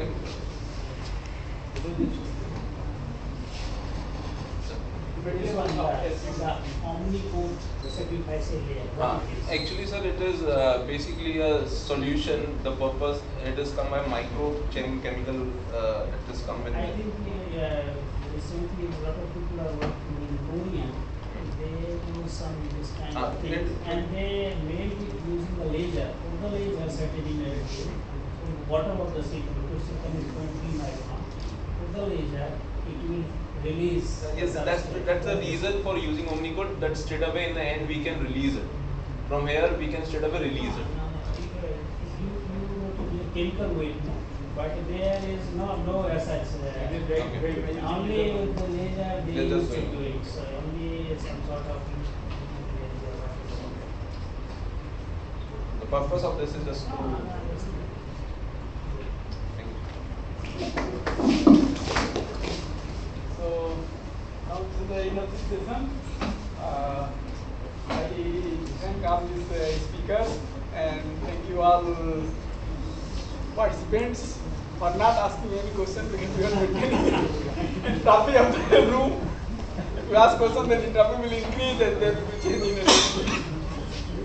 From next session, you ask questions also. So thank you all again. Thank you. It's my job, thank Dr. Tiwari, for wonderful organizing this particular session. Very loaded session, 3 invited talks. Thank you, Dr. Tiwari, for the job. And of course, the next session is basically tea session. So you all are invited for tea, and we'll again assemble here. So there is another session for about 1 hour session.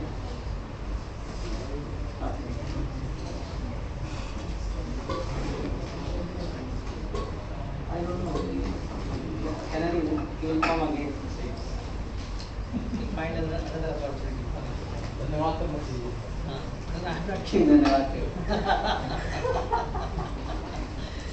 Okay. So we'll meet again, right? After half an hour. Yeah, of course, poster session is there. Right.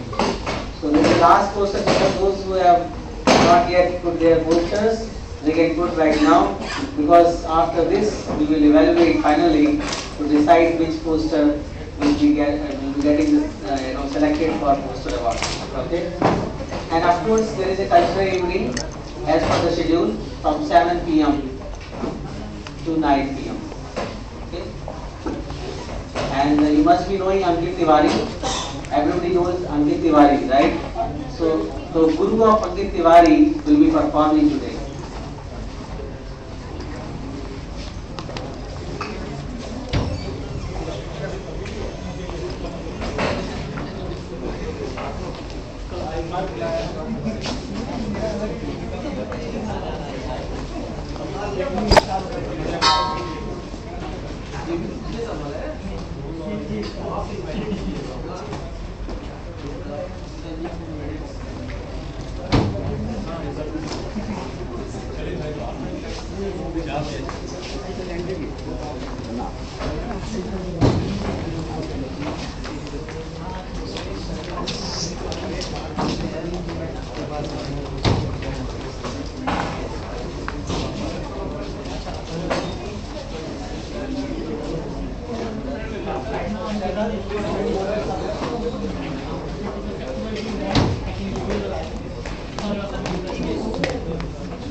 ठंडा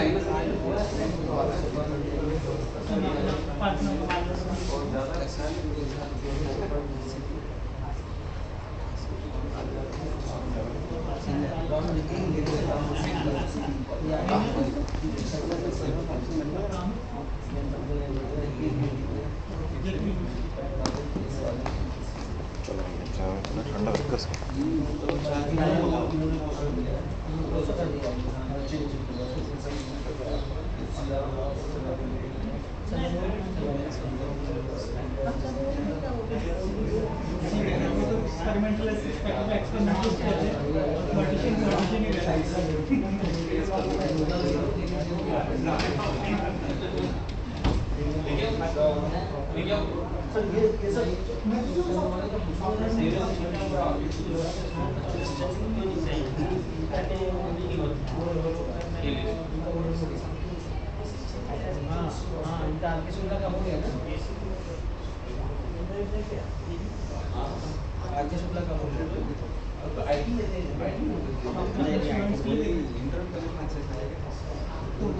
वैसे भी आप student के लिए होता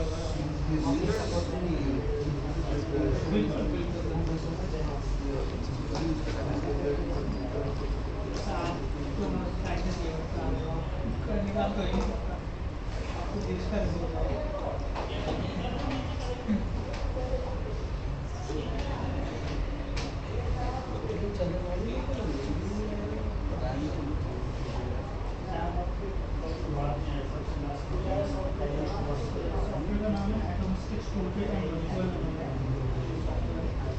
इसमें basically DFT के सारे पार्ट आपका लोकल एटॉमिक हाइड्रोजन डीएफटी ले जाता है, क्लिनिकल डीएफटी ले जाता है, ऑल इलेक्ट्रॉन डीएफटी ले जाता है और वर्चुअल क्रिस्टल अप्रोक्सीमेशन डीएफटी ले जाता है। उसके बाद हेलो चंद्रमौली, मॉडल्स भी अवेलेबल है, इसमें एक्सटेंडेड रखा है और या हाउ आर यू? विंडो में हेलो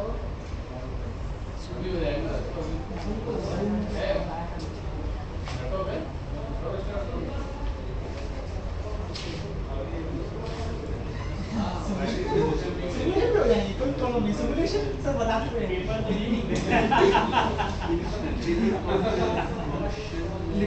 लिखिए फाइल ओके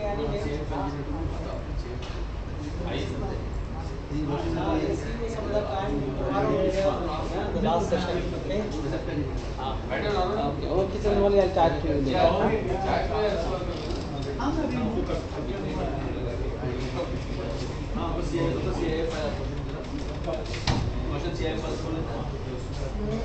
पंजाब यूनिवर्सिटी में एक नए प्रोफेसर ने ज्वाइन किया है IWCCMP से, उनका मॉडल सॉफ्टवेयर फाइल यूज भी कर रहे हैं, CSI में यूज कर रहे हैं।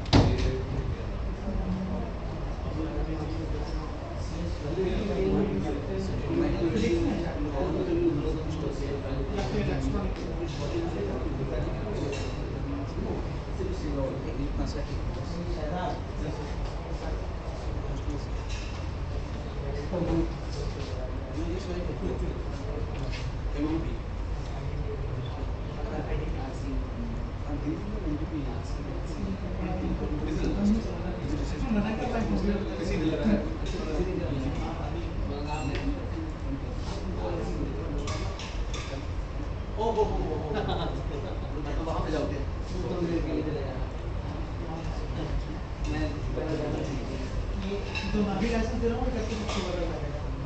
उसके बाद आपको लाइसेंस चाहिए तो मेरा ईमेल आईडी को मेल कर दीजिए, आपकी पूरी इन्फॉर्मेशन के साथ मैं आपको कॉन्टेक्ट करके आपके हिसाब से आपको लाइसेंस देगी। तो मैं दे रहा हूँ फुल लाइसेंस, तो आप देख भी चाहिए तो आपको यूज़ करना निकालना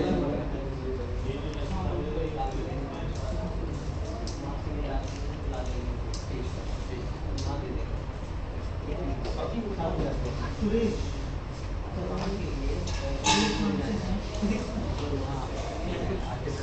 अभी भी ज्वाइन किया वो यूज कर चुके हैं, तो अभी भी यूज कर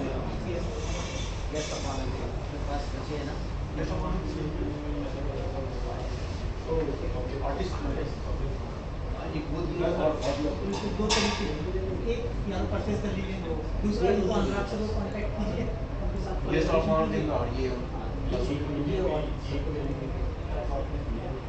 एक महीने में मैंने दिया है, वो इवैल्यूएशन लाइसेंस दिया है, तो इवैल्यूएशन में पेपर परचेज, लेकिन मैं कभी भी आपको ये नहीं कह रहा हूँ कि आप परचेज पेपर नहीं कर सकते, कर सकते हैं, इसमें इसके साथ आपको कोलैबोरेशन करना पड़ेगा, इनके पास लाइसेंस है। मैंने आपको लिस्ट दिखाई थी, इंडिया में अराउंड 40 इंस्टीट्यूट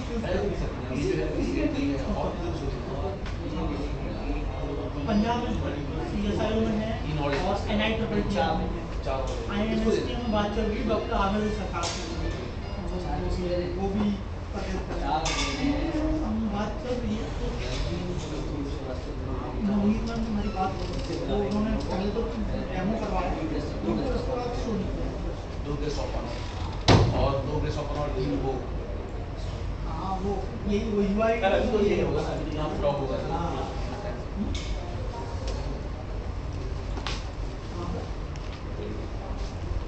सुरेश सर आए, उन्होंने कहा कि मैं करूँगा और मैं प्रपोजल बनाने सोचते हैं आपकी परमानेंट लाइसेंस की स्टार्ट होगी 7 से 8 लाख से, और आपका 1 साल का लाइसेंस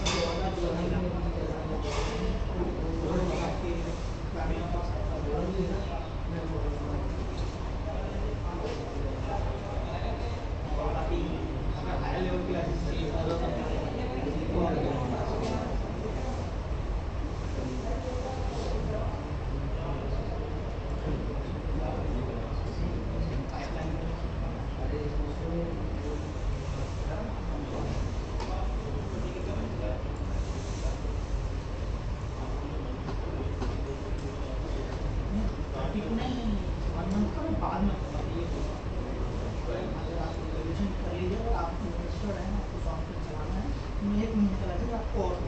लेकिन वो होगा फिर आपका मैकाइडी बेस आपका कंप्लीट हो गया, ये बिना मैकाइडी बेस के ये मतलब ओपन है, ये सिर्फ 25 फिर उसके बाद में आपको स्पेशल लाइसेंस होगा मैकाइडी बेस, जिसमें आप अपने कंप्यूटर पे चला पाएंगे।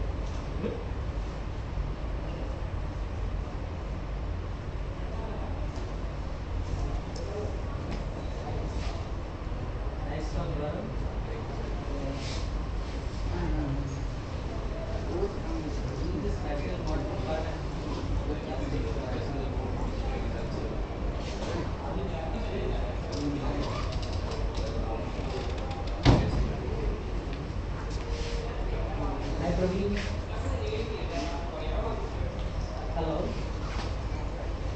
Yeah, of course I can hear you. Can you just share your screen so that I can yeah,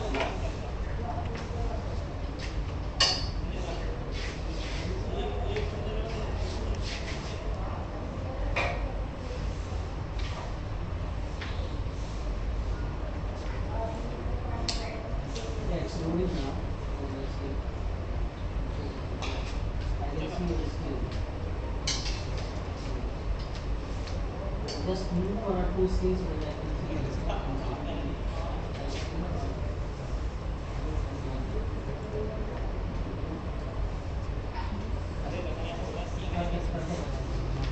okay, so yeah, voice is clear. Let's see how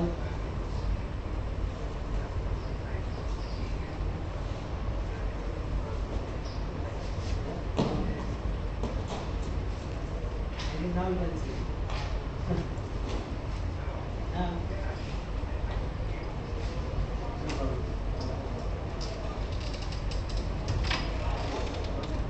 So we will then connect you at 5. It's just after 30 minutes.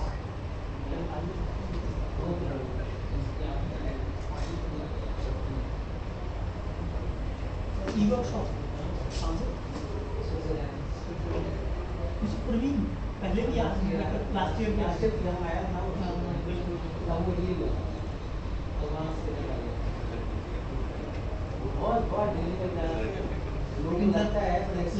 लेकिन आपने बहुत अच्छा काम किया, तो हाथ से तो हमारा पर्पज ये आउट ऑफ 10 टॉक या 11 टॉक अगर हमारी 6 और 7 टॉक चल गई तो आप बहुत अच्छा दाव है। आप लोग 6-7 लोगों को लेके आते इंडिया में, मिनिमम 10 लाख आप स्पेंड करते, और फिर भी आप जैसे अभी इंडिया में तो लोग आ नहीं पा रहे हैं, वहाँ से ही लोग आने में नॉर्मल कोर्स होता है और फिर जनरल कॉन्फ्रेंस जो है मॉर्निंग के 10:30 स्टार्ट होती है, 5 o'clock पे खत्म हो जाती है। अब आप यहाँ से देखो 9 o'clock में स्टार्ट किया, ठीक है, इवनिंग में सारी टॉप मैक्सिमम टॉप मैंने 5 o'clock के बाद रखी है। तो आप देखो तो रेगुलर जो शेड्यूल कॉन्फ्रेंस है वो एज इट इज है, ये तो ऐड ऑन है, वो ऑन शेड्यूल है सर, ये कुछ आता है। ऑन शेड्यूल है, हमारे डिलीट बहुत डिलीट ज़्यादा नहीं होती है, थोड़ा बहुत ऊपर नीचे चलता है। हाँ, तो इसको इस तरह कम हुआ है तो उससे एडजस्ट हो जाए। अच्छा सर, एक श्रीवास्तव सर, वो इतने जीवाजी वाले, उनका कोई चांस है ये शिवाजी में आप 8 से लाख के हो, वो 1 लाख रुपए का सामान ले सकते मैं बता रहा हूँ। हाँ नहीं वो पिछले साल भी हमने ऐसी जबकि जीवाजी यूनिवर्सिटी को तो आगे बढ़ना चाहिए, गवर्नमेंट की एक हमारे यहाँ है हाँ छोटे बन गए तो ऑडिटोरियम में रखवा दो। हाँ अच्छा मंगवा लो, अभी मैं मंगवा लूँ। चलो और अभी कनेक्ट नहीं हो रहा वो प्रॉब्लम हो गया हमारा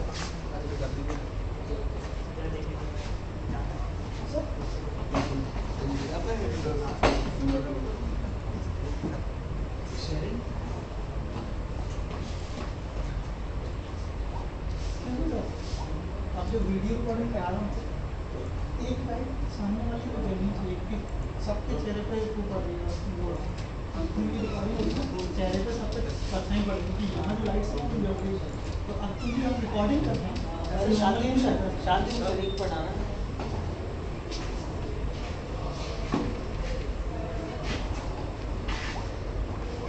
आपकी लाइट्स पूरी करके अच्छा लगा है यूट्यूब पे। हाँ नहीं कोशिश की है, I try my level best.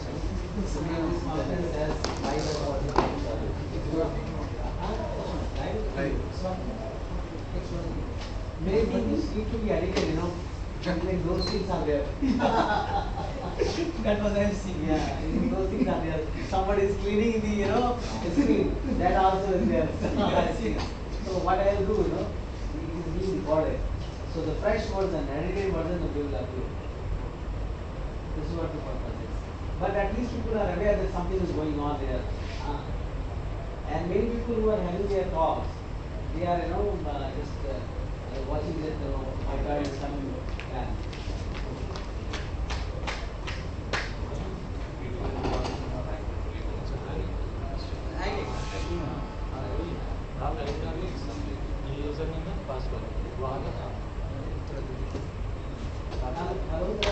Ashok Jha से बात कर रहा हूँ।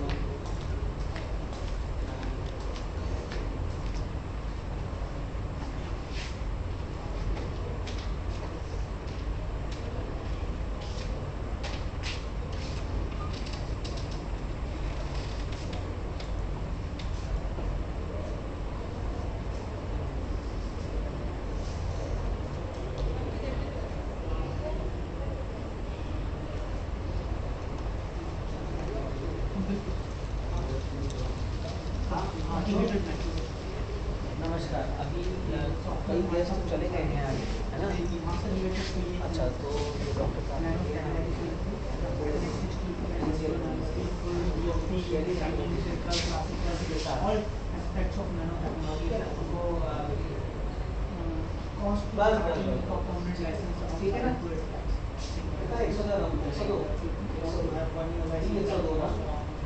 ठीक है, आप आज से कर दीजिए।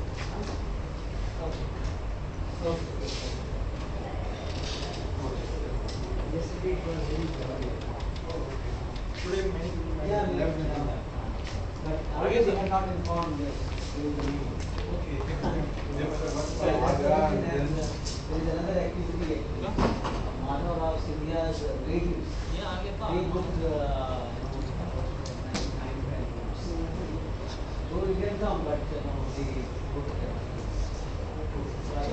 This works as a government guest house also. Sometimes it happens. Sometimes you cannot deny your land. You cannot say no. You cannot say no. No, yeah. You can say no, but director cannot say no. Yeah. Those positions are all political positions. Yeah.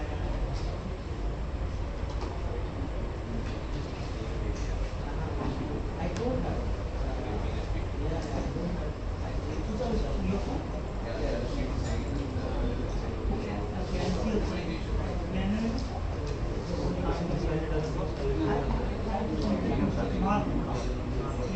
Several times, but he was not so. That's what she was saying, that you use your own code or people. In NCL, I tried 2-3 people, but they are not like who can be the right person to contact? Mazunka. Okay, you can say okay. So I want to read to you previously, so that's it. So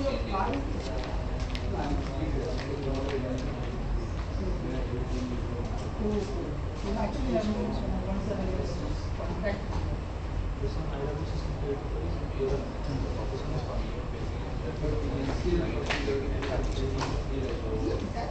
There is no problem. We have given 6 months license to also.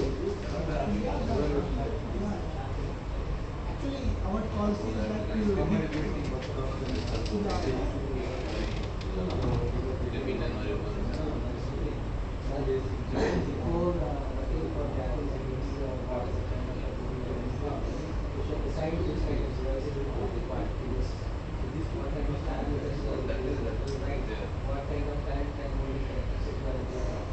I can Accordingly, visit so of what the problem is, the not shop. you, the property is No, I am not. we are seeing the bill, and if you want to use that random data to some other file, Yeah. communication tool related to some other tool related to ICC. So this random data is not Can you do that in December? Can be a chance because we are having some delegates coming from in December. So can I contact you and we can schedule in December?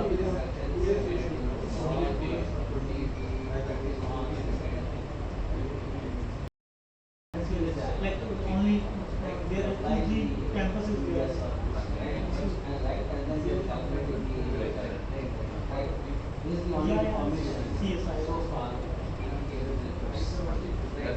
now I suppose we have had Dr.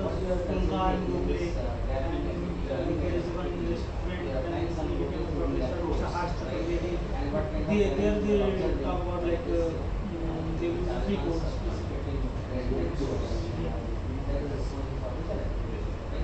now always I'll contact you required and you can write your email ID also. I'll send you email. accordingly you decide In December we can try to put a workshop of maybe 1 or 2 days or you have to do certification inform you you. mean to say that if suppose you are going with GFET mixer and GFET mixer whatever coverage is expected for the given voltage, then on the base level the frequency size multiplies is real. So first I have to look into yeah, this. it is not like you go back. Reverse it. So, yeah, Dashara, so happy Dashara in advance. Actually, yeah, this is our policy. We'll give you because what happens like after 1 month you don't want to use and we give you 3 lines. 3 lines.